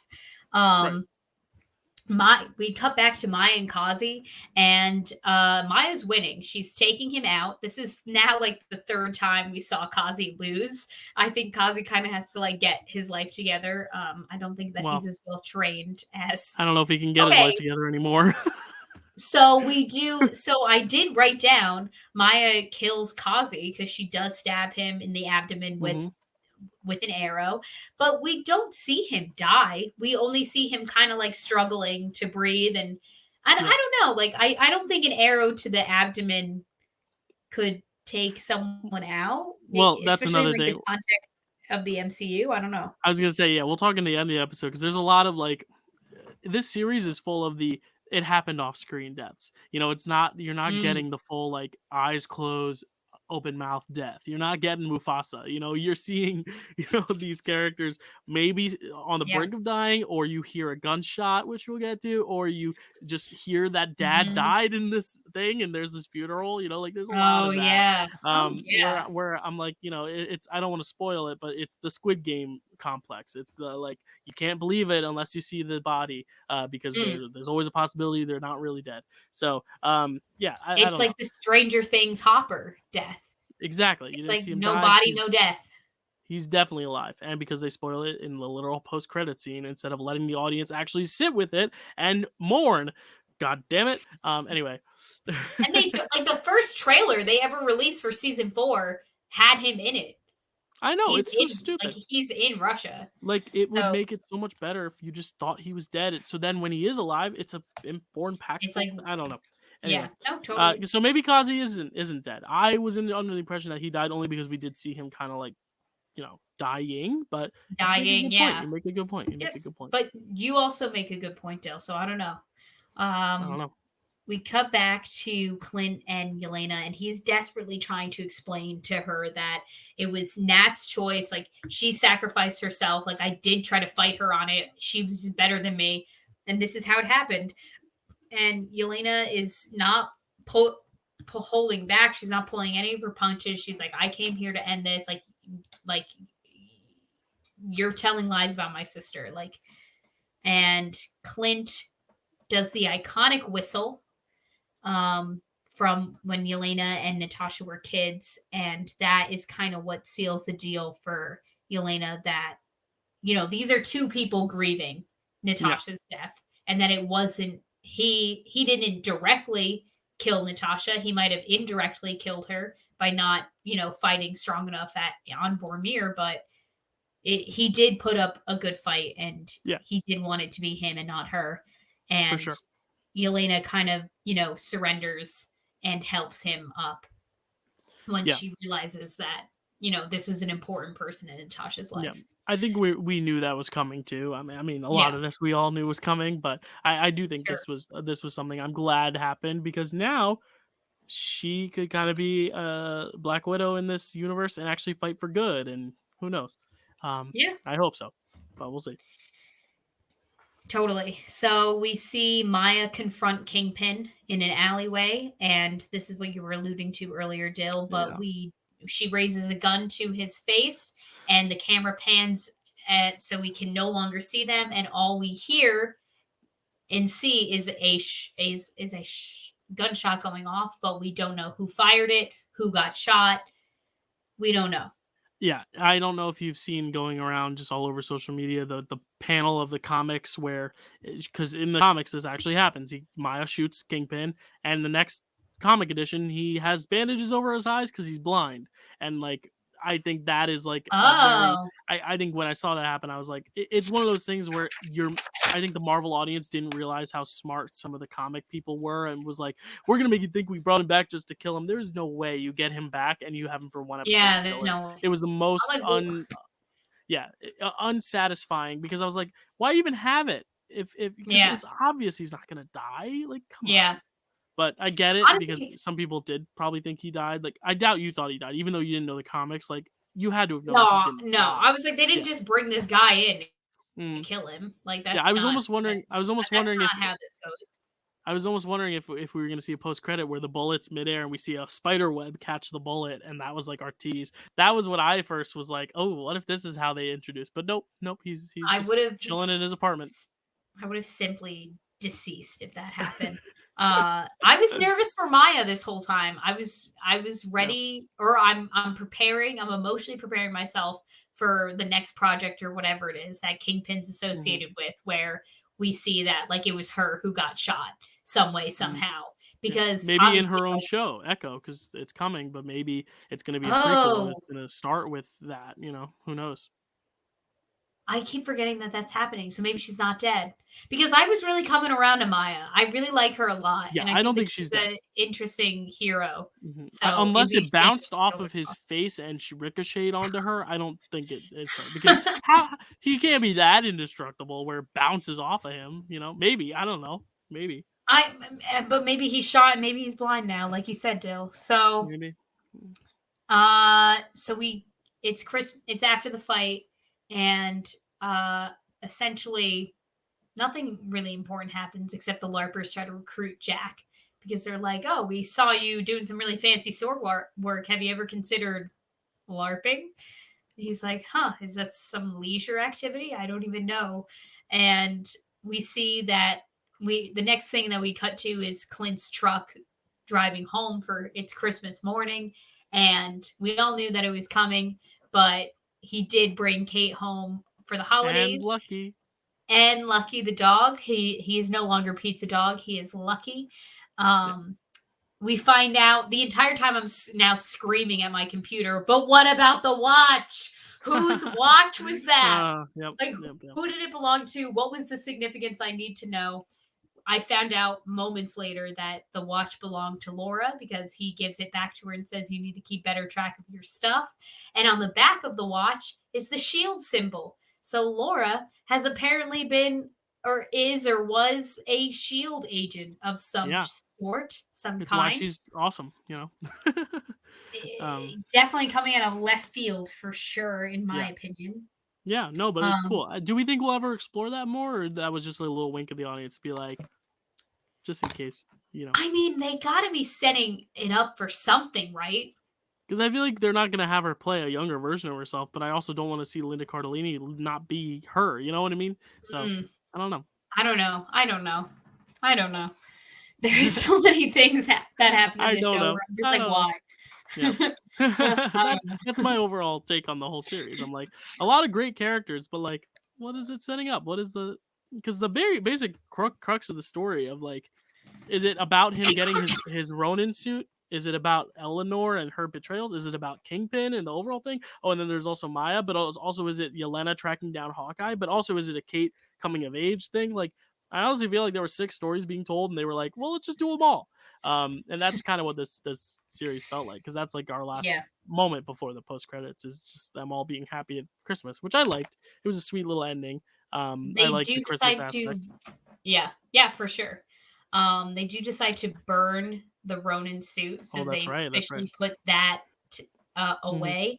And we end with Kate trying to come up with names for herself. She says Lady Hawk, Hawk Eve, Lady Arrow, and Clint says, "Oh, I have an idea," and it cuts. So we don't know. I could honestly Yeah. look it up right now if she Well, has I a think fancy she's little known name as Hawkeye in the comics. Like I think she in the becomes comics. Hawkeye. I don't think, Oh, so but they did zoom out and show a Bullseye. Maybe they're gonna give her the name Bullseye. Like I think that'd be a cool name.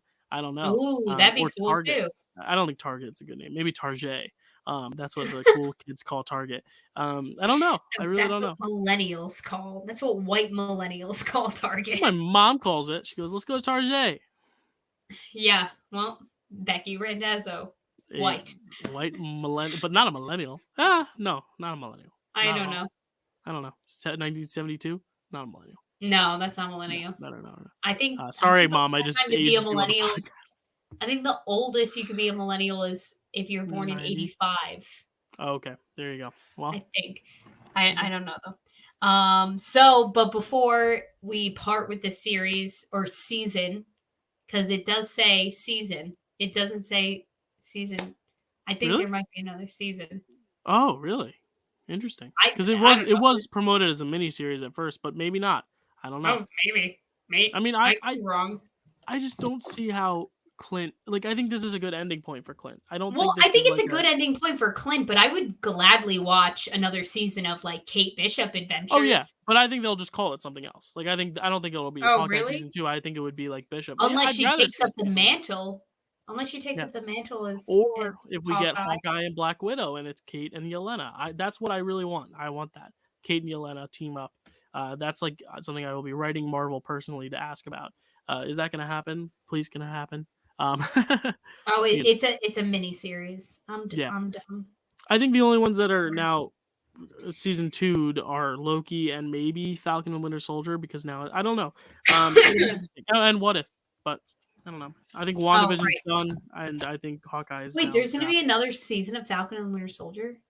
I just assumed because it was not up for miniseries at the Emmys, it was up for uh, TV drama because that's where Don Cheadle was nominated.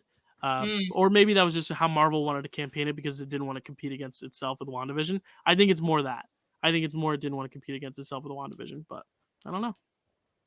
Anyway, anything else on this episode? I know we have a post it's credit to talk about. it's a mini series too, There you go. So I according to guess the only IMDb. yeah, I guess we're getting a Loki season 2 and a What If season 2, and everything else is wrapped. But what were we? Oh yeah, we forgot to talk about post credits. Yeah, that's right. So the post-credit scene. So we essentially just got a longer clip of the number "I Could Do This All Day" from Rogers the Musical.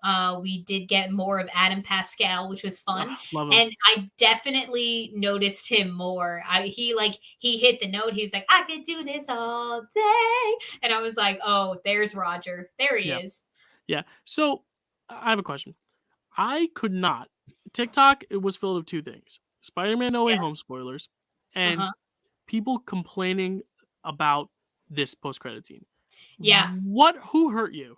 Like, honestly, I'm sorry, but like, does Yeah. every post-credit? And this is where I'm like, sort of like when we talked about the Spider-Man review, like the fandom sometimes becomes our own worst enemy. Is like in the Matrix movie, the new one, commentated on it. Like people just have such expectations that every post credit scene needs to end with, "Oh, there's the musical number. We're gonna pan to Scott Lang in the audience, or we're gonna pan to Peter Parker in the audience." It's like, does Yeah. it? Why? Why? Why? What purpose does that? Like, it's literally the end of 10 projects. 8 of them being Disney projects, the other 2 being Spider-Man, which is still in theaters, and Venom, and you have eight. You have done 8 projects this year. How many were actually on Disney Plus? WandaVision, Loki, Falcon and Winter Soldier. This is the 5th thing on Disney Plus. And this is their Mhm. way of saying happy holidays. Thank you for watching this whole year. And you're going to complain that it was this fun little musical number and not this huge reveal of Kingpin sitting there with his blind eyes being like, "I'm still alive, bitch," in the middle of the Broadway Mhm. musical. Not Mm. everything has to be a big reveal. Spider-Man Homecoming, where Captain America has his thing like, "Oh, you thought it was going to be a post-credit scene." I love that because it's like, yeah, like the fandom doesn't control this, does not control the creative process. If they want to be Yeah. creatives, go get a degree. You don't even need a degree. Apply for a job actually writing these shows if you're that passionate about it. But why are you complaining about this delightful musical number? Obviously, yeah, like it's cool to see teases for things, but I don't think you should put down what you got. And like, I got a little disrespectful to like actors in the theater community too, because everyone's like, "Oh, this is stupid." Some people were even saying like, "Get this gay shit off my screen." I'm like, really? Like, it just felt so Oh bewildering my to me that god. people were so hostile about this post credit scene. I'm like, it's literally just a fun musical number. Like, I don't think you need to like get all your, I don't know the phrases, something twisted in a what, I don't know. But like I say get your panties in a twist. That's what I that is say. that's what I was thinking. Yeah, there you go. Like everyone's getting their panties in a twist about this, and it makes no sense. Did you feel the same way? Are you like, fuck this shit? Like this sucks. No, Like I I hate this. no, absolutely not. I had a great time watching the post-credit I did scene too. If anything, because this was the most satisfying part of the episode for me because the whole episode was like, there's just so many characters and so many plot lines going on. Why is yeah, Kingpin here? What is it? Can Eleanor just be like so much stuff going on? And I'm like, what are the LARPers doing? Oh my god, wait, we're not going to see the tiny people yeah, die by owl. What is going on? And then it's like, oh, but this is nice. Like this was probably my favorite part of the yeah, episode. Oh my yeah. gosh. I honestly, God, Jill, I would have watched the whole Rogers musical. I want to know what that music is like. Well, Diana just closed, so that theater's open. Let's get it put on there. Um, Diana closed? Well, Diana I feel like everything's closing No, though, like technically, isn't it? it closed like, "Hey, we're closed and we're not opening back up." Like, a lot of the shows are closed Oh, temporarily because of COVID, but Diana yeah. was like, "No, we're ending our Broadway run." And, like, Waitress only had 2 weeks left anyway, so they just said, "We're just running ending our run now." Jagged Little Pill, same thing, but, like, Diana had only been on for 18 Jagged performances. Little Pill's not coming back either? No, it's closed indefinitely, and but Diana only had, like, 18 to 30 performances. That's why it's so jarring because it didn't get a full year like Jagged Little Pill. So, I mean, Damn, I wanted to see Jagged Little Pill. yeah. Diana's on Netflix, though, and I'm gonna check it out, but, Oh. they shot it professionally and put it on Netflix, I guess, over the pandemic. So, but yeah, I really enjoyed it. Really enjoyed it. Love to see it Yeah, live. I'd love to see it live. I really enjoyed it, and I thought that that was such a cute spin on his iconic line to make into a musical number. Yeah, I Honestly, mean, like it's how instantly we recognizable to the ear. Yeah, how it's so funny to me because like TikTok literally banned together during the like quarantine and made like the Ratatouille musical. right. And so you think they would be like, "Oh my god, the Rogers musical," and like making their own songs like I for honestly think that's that. I part of think that'd be why that fun. was even made. Like, I think they were like, "Oh my god, the TikTok crowd's gonna love this," Oh yeah. Yeah, but I guess they maybe. didn't. I mean, like, I was very shocked when I saw all the hatred. Like, everyone was like, "Wow, this ruined the entire series for me." I was like, "What? Like, this No. ruined the entire series?" How about the fact that, like, Maya was gone for most of the episode to straighten her hair, like Kelsey said? Like, maybe that can ruin it for you. Maybe the fact that Brian Darcy James just, like, died and never came back. Maybe the fact that, like, it Yeah. was obvious that Eleanor was bad. Like, make that ruin the show for you, not the fucking post-credit scene of a joyful musical. My Yeah. god. It's funny that these people who are so unappreciative towards the dramatic arts are the most Yeah, dramatic people on the right. internet. They're Yeah, like, they should be on Broadway because they know how to play to the crowd. yeah. God. And honestly, Jill, what you were saying before about how like this, like the fans like don't write these shows, like these shows and like aren't like Yeah. made pandered specifically for us in mind. Mhm. I guess that's like the whole problem that I had with Spider-Man No Way Home is that I feel like Yeah. it was too much like pandered to No, us. 100%. You know what I And mean? that's the thing. It's like, obviously, sometimes that is okay. Like, I cheered, I clapped, and it was enjoyable. It ranks very high on my ranking, which we'll get to in a second. But do I think, like, everything needs to be that? No. Like, when they are, they are. But, like, WandaVision was so, like, not pandering. It was a very different type of Mhm. storytelling. Mhm. You had to have patience for that, going sitcom by sitcom. The first 2 episodes, no one knew what was going on because it didn't wanna pander. It didn't wanna say, "Here's everything you need to know," you know? And I Yeah. like that. Yeah. And I just think it's just so Like disappointing sometimes, the fandom. It really like I is. said, yeah, like I said during my Spider-Man No Way Home review, they don't give us what we want. They give us what we need. You Yeah. know what I mean? Yeah, yeah, yeah. There was one thing that I Anyway. wanted to point out from Yeah. the end credit scene, which was the fact that the actor playing Tony Stark in the Rogers musical said, "And we'll get some shawarma when we're done," which is Love it. just so funny how that line that Robert Downey Jr. improvised is still carrying on, like Yeah. almost like 10 years later in like a Yeah. new project. So Yeah, I that's thought that was amazing. fun. Yeah, I might go get shawarma tonight. Actually, no, I have Chinese food downstairs. Anyway, um, now that we've wrapped on Hawkeye, and we'll kind of give our main thoughts on Hawkeye when we do this ranking here. I don't want to spend too much Sure. time doing a ranking, but like, let's go from 10 to 1, all the 10 Marvel projects we got. This is Disney and Yes. Sony, so we're including the 2 Spider-Man things, Spider-Man No Way Home and Venom 2. We're including those in our list.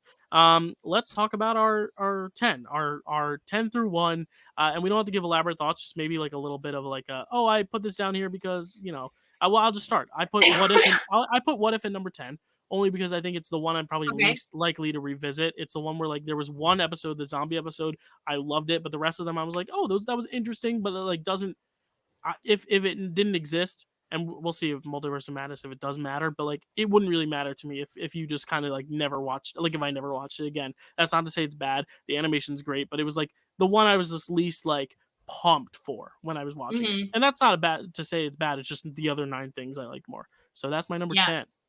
No, yeah, I totally agree with you, Jill. It was hard because this year was just so strong that I feel Yeah. like even the things that I have like lowered on my list, I still really enjoyed. It's just like the Yeah. other things were just really like hit it out of the park for me. Hmm. So I was not far off with my what if. My what if is at 9, but my Okay. 10 is Venom. Interesting. Really? I thought you really Yeah. liked it. Interesting. Well, I liked it. I just it compared to everything else that I got this year, Hmm. it's not one that's super memorable for me. You Okay. know what I mean? Yeah. Like, it didn't have the biggest, like, impact Right. leaving the theater. You know True. what I mean? Yeah, I also that was the only one we didn't see together, so maybe that has something to do with it, Kels. Maybe. Probably. But Honestly, probably. because I was geeking out during that movie. I have a little higher on my list. I won't get there yet. Let's say if it's within 1 or 2, we could talk about it then, but, like, yeah, my Venom's a little higher. At 9, and this might be a little higher on yours, I did put Black Widow. I did rewatch it last night, and I think it has more glaring issues than I thought when I originally saw it. I love the fact that she's getting her own movie, but it just feels like because her character died, there's less of an impact. The stakes are a little lower. I've always just felt that about prequels in general. I think it's just a problem with prequels, not necessarily this one. And I think it's just that Okay. Yelena, the supporting characters were more of a standout than she was. I think it's because she's just so well established. She's so natural in the role. But I thought they did more interesting things with Yelena and Red Guardian than they did with her. And the action set pieces. I was watching them again. It does not play as well on a small screen. Like, I did not like the, like, everything's falling in midair, all the explosions. It looked like someone just kind of like rushed and like copied and pasted a bunch of explosion things on top of it. It was just like I wanted a more grounded film. I like the moments with the family are the best parts, and I really really like those moments. But the movie itself, like, it just did not get better on rewatch. It honestly kind of got a little worse, and I also hate the villain. Hate the villain so much. I just think he's a very Oh, the generic villain. No, both of them. Taskmaster? I mean, not Oh, the Taskmaster is kind of cool in concept, but they don't fulfill the concept yeah. to like I would have liked them to go further. But the man in chair who's Yeah. just like mean to her and who's like, I weaken you with the smell of my pheromones. I'm like, what? Like, it was just weird. Sure. Didn't like him. I Sure. thought he was just kind of a throwaway villain. He's kind of what Kingpin. It was like almost like a Kingpin wannabe. But Okay. that's why I hope you understand my reasoning. But I get it. I get it. I can tell you that my Black Widow ranking is nowhere near the bottom, okay, so that's I fine. won't even address I it. I'm and just I gonna am go to my sorry. I number am 8. sorry. It does not It's have fine. anything to do with the fact that it's like, a solo women's outing. It does have nothing to do with the fact that I think Scarlett Johansson's bad. I don't think she's bad. I think she's excellent. It didn't really work for me as much as the others. Okay.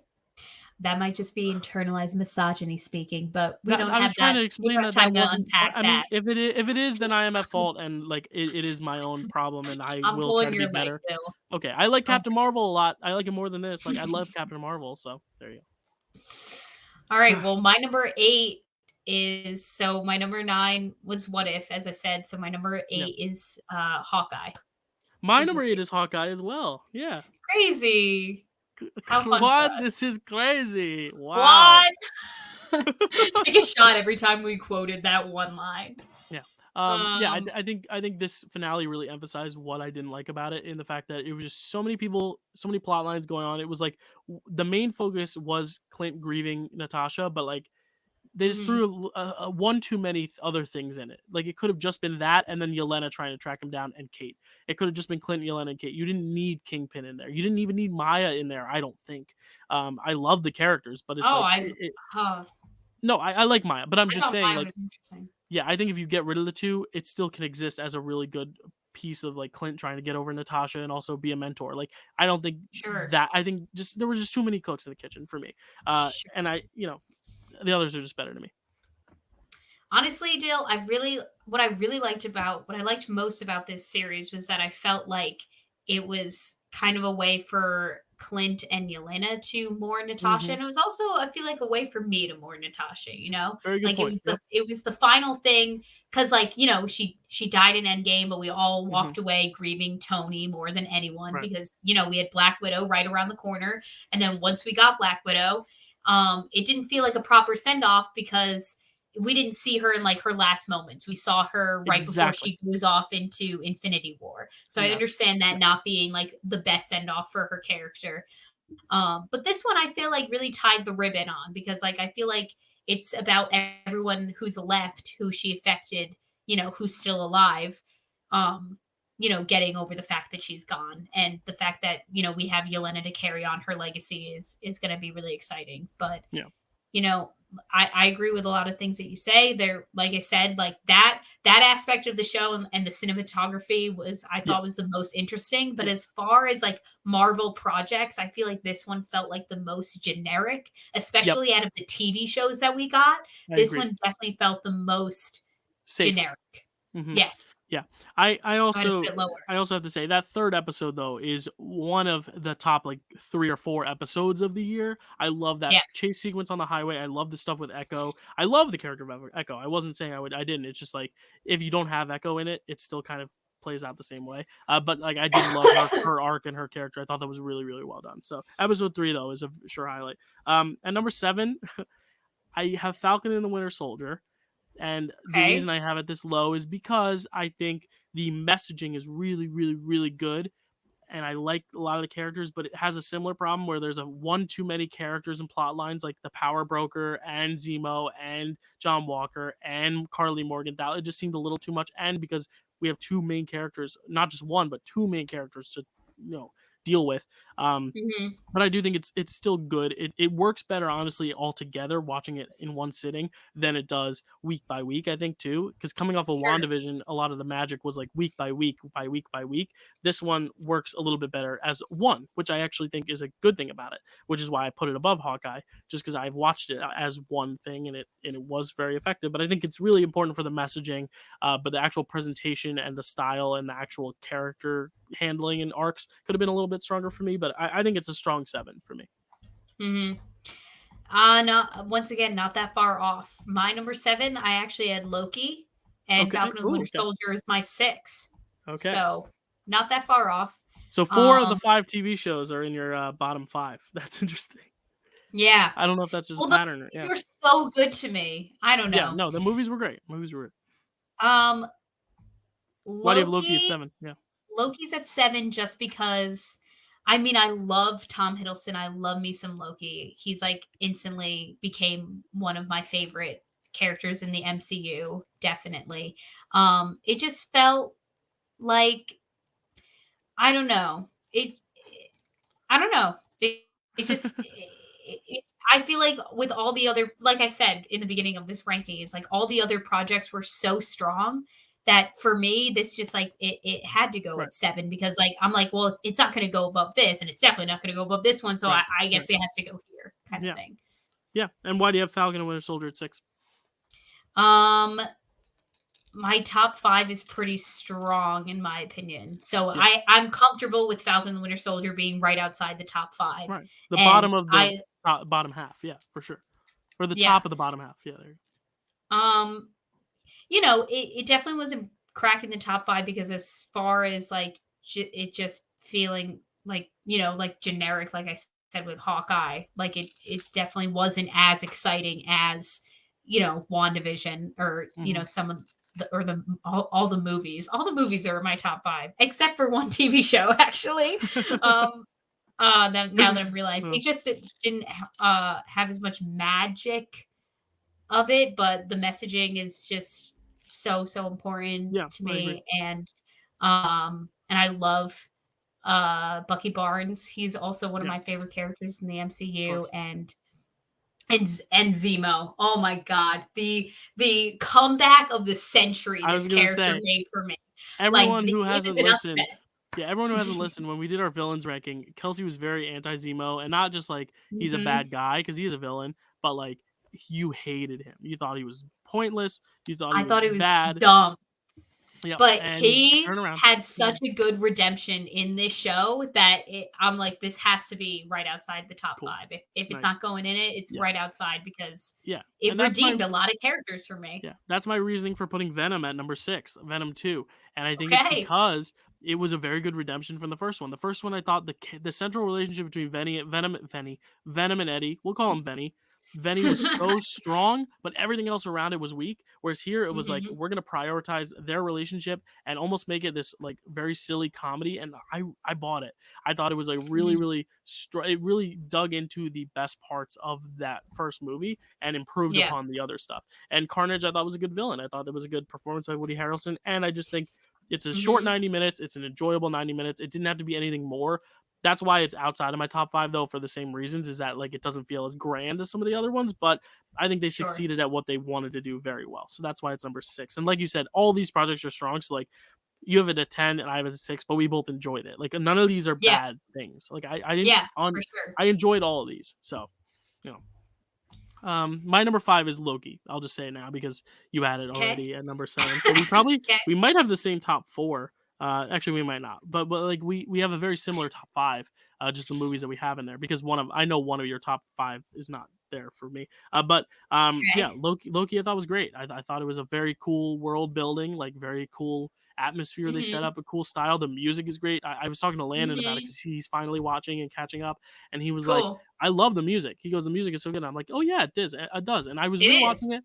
I think it works better on the week to week basis when you have that kind of suspension and the cliffhangers than it does all at once. It's kind of the opposite of Falcon and the Winter Soldier to me, where I was like watching it all together. It didn't have the same impact as watching it week by week, but I still think it was very strong, very enjoyable. Love the performances and love Miss Minutes. She's my character of the year, so I love her. Yeah. Yeah, I you dressed up do. as her for Halloween, so that's my number 5. My number 5. My number 5 is Shang-Chi. Okay, that's my number 4. Okay, cool. So we're not far off from each other. Yeah. Um, really cool character. Love Simu Liu. He's like Yep. one of my Me too. favorites now. One of my crushes. Not that I need any more, but here he is. He said, "Hi, I'm Uh, here." I said, "Come on in. The water's fine." Um, uh, it was just very fun. It good costuming, good set design, important character for Asian Americans. very much. Yeah. We love diversity. We love Aquafina. Um, it was a strong, solid experience. Yeah. Solid Marvel experience Yeah. for sure. I have it at 4. Yeah, I think it's very solid. It's a good origin story, especially like a lot of these. One of them that I have higher in my top 3 is also an origin story, but it's like this one was like really well done in the fact that like it had like it dispersed the origin story throughout. I thought the villain was probably the strongest of all these villains. I loved Tony Leung's character. Hmm. I really, really like that father role. The third act I said is a bit of a mess, but like I like the idea of Sure. having dragons in the The MCU and like return of Trevor Slattery. yes, of course. I mean the creatures. I really like how it was much more than I expected. I didn't expect the fantasy element at all, and I think that Hmm. was the biggest surprise, and that stuck with me. So yeah, I Hmm. really like it. Number 4. What's your number 4, Um, Kels? my number 4 is Spider-Man: No Way Home. Interesting. Okay. Um, it was entertaining to say the least about that film. I was entertained. Right. It was Tom's strongest time as Peter I agree. Parker and as Yeah. Spider-Man, so that I very much appreciated of it. Um, and it was fun. It was fun Yeah. from start to end. You just have to really be a huge Spider-Man fan to Right. appreciate that film for what it For sure. was. Yeah. Number 3, I have Eternals. I think it was a Okay. very, very interesting new lens on the MCU. It felt the most foreign to MCU, which I liked about it. Mhm. The moments where the humor was a little too pigeonholed, obviously, I've said I've had issues with it, but I think it's just a really Sure. refreshing new take on this superhero genre. I feel like it's a Chloe Zhao film first and foremost, and a Marvel film second, which I love about it. The characters are great. I really enjoy the performances. I like the turns and the villains. It feels long enough to where you know and you understand these relationships while also not like feeling too long. And I really just dug the new characters that like I instantly liked, like Makari, like Druig, like Mhm. what's his name, Gilgamesh. They are instantly some of my favorite characters in the MCU just from this one movie. I don't understand why this is the only rotten reviewed MCU film. It should not be. It is, I think, a very successful film. It has its Mhm. issues, but I think it is really, really strong, and I'm very happy to put it in my top 3. Yeah. Yeah. My number 3 is Black Widow. Okay, so it's. I thought Um, you were gonna put it at 1, and I was gonna feel so bad, but yeah, 3. Yeah, very oh, good no. placement. Yeah, yeah. No. It's my 3 just because, like, I really loved, like, I guess from like we have two very different points of views Yeah. watching this film still, and I know you can appreciate the sense of like a women led film. Oh, Like I know 100%. you're Yeah. not one of those guys that is like meh, meh, meh. Yeah. No, But that is my just biggest plus for it. That is my biggest plus is that it lets her yeah, shine in her own movie. That is my biggest plus. from the perspective like of a woman, Yeah. it was just so exciting from start to finish. I loved like that this character was finally getting like the recognition she deserved. I loved the characters they put around her, the family, obviously Yelena. I love that it was like, it was all these like badass like stunt women, Black Widows, like doing their thing, and they finally like take him down at the end, and it was like monumental for Yeah. me. So 100%. that it had to go in my top 3 For sure. for sure. My number 2 is No Way Home. I think, yeah, it's fan servicey. Yeah, it panders, but Okay. like we're the right people. I think it panders too. And just as someone who my favorite Marvel character in the MCU, it's Hulk, but my favorite Marvel character is Spider-Man. Growing up, Mhm. Sam Raimi's Spider-Man movies were my favorite movies to watch. Period. So it was just a really good love letter to the character of Spider-Man, kind of like Into the Sure. Spider-Verse was. I don't think it's number 1 only because I do think it relied heavily on fan service, and I think the marketing ruined it for me. The number 1 thing I have on my list, I had no idea what it was going to be going in, and I love that about it. I love the guessing. Number 2 here, No Way Home, it was very satisfying, but I knew kind of what to Mhm. expect going in. That's not to say there weren't Mhm. surprises. It is number 2 because it is very satisfying. I think it's a great Peter film, and the ending is my favorite ending of any MCU film, I think. Mm. Maybe next to only Endgame and Infinity War, because those were just so groundbreaking as is.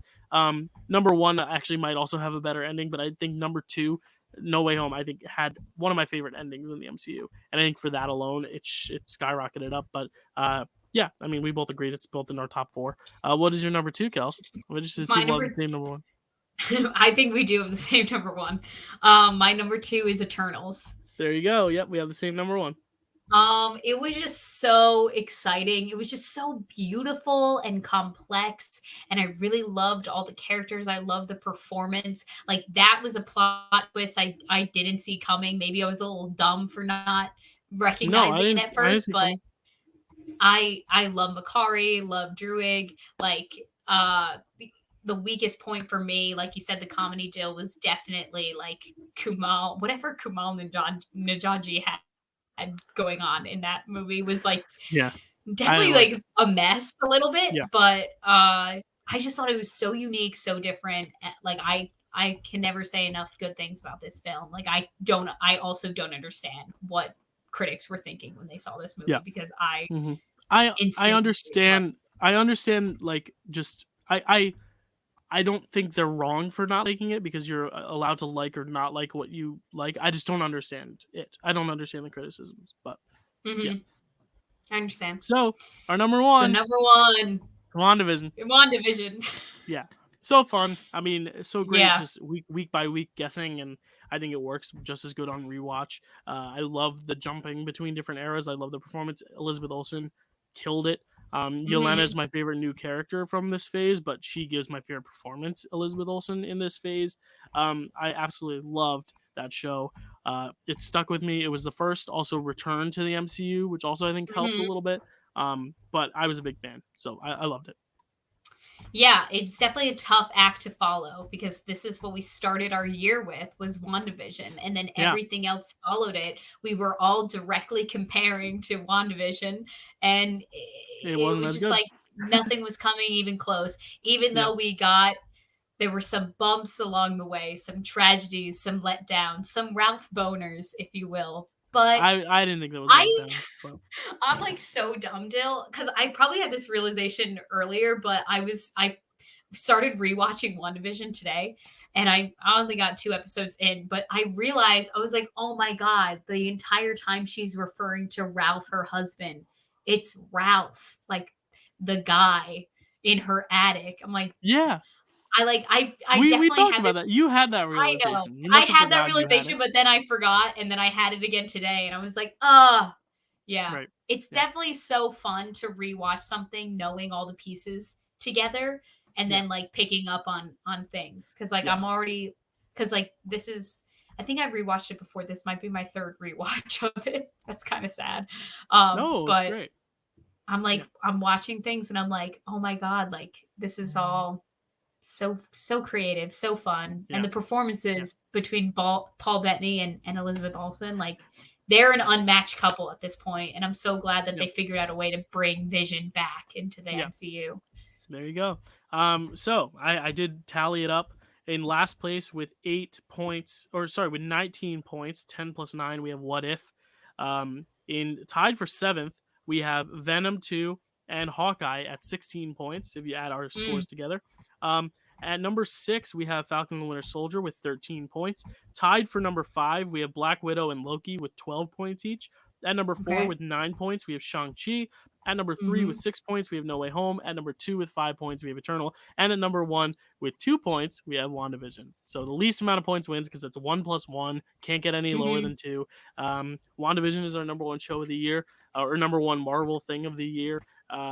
Yeah, favorite episode of the year? Can you pinpoint one? Mine is the Previously On, where Wanda's going through like her past, and then it like kind of culminates at the end there. I love that episode. I also love episode 3 of Hawkeye. I think it's very strong.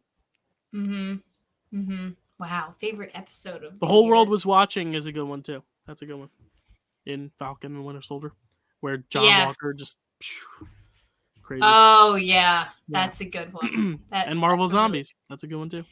A lot of good Oh my episodes. god, A lot of good episodes. a lot of good ones. I wasn't prepared to answer the episode It's question. okay. Think about it, and you'll tell us in You know what? 2022. You know what? Oh, I can probably tell you my favorite episode. I think my okay. favorite episode is definitely when Wanda and Vision have their conversation about grief. I think that's my Interesting. Yeah. favorite episode. I think that is the Previously On episode, right? Because it goes back and you see the Is flashback, and it? I think she's watching them have that conversation in her Mhm. past, right? I think because Agatha's Yeah. taking her through. Yeah, I think we have the same favorite episode. Anyway, great year for Marvel. We're already at 2 hours right now. We just hit 2 Oh hours on my the dot. god. So I'm just gonna say you can follow us. We're not gonna plug ourselves. Follow us on the bottoms here, but in 2022 we will be coming back strong with Marvel trivia. Kelsey will be competing in the first belt match against Zach Love and JD Domash for the title. Chad Webb, my co-host for Picture This, will be on the desk with me asking the questions, and we will be doing Marvel trivia. That'll be coming out in a few weeks. We want to give a few weeks off to just debrief and just kind of relax. Actually, for Kelsey, she'll be studying, and I'll be I'm writing gonna be questions. studying. But for our audiences to debrief. And then after that, after we do the trivia, maybe we'll take another week, just breathe a little bit. Then we'll come back with Morbius. It's really hard because the character in Matrix is Morpheus, and then in Loki, he's Mobius, and then we have Jared Leto is Morbius. So I'm going to have a really Yeah. bad time with those 3 names between Matrix, Loki, and Morbius. Morbius. So we will be back with a Morbius review and some trivia in January. But Kelsey, we've been asking for weeks for you to commit to a name, Okay. a name that you can use in the ring for Marvel Battle trivia. What is your name going to be, Kels? All right, ready? Okay. My name is going to be Kelsey using my superhero name, Kilpatrick. There it is. Kelsey, using her superhero name Kilpatrick, is going to be entering the ring against JD Domash and Zach, the Nexus being Love.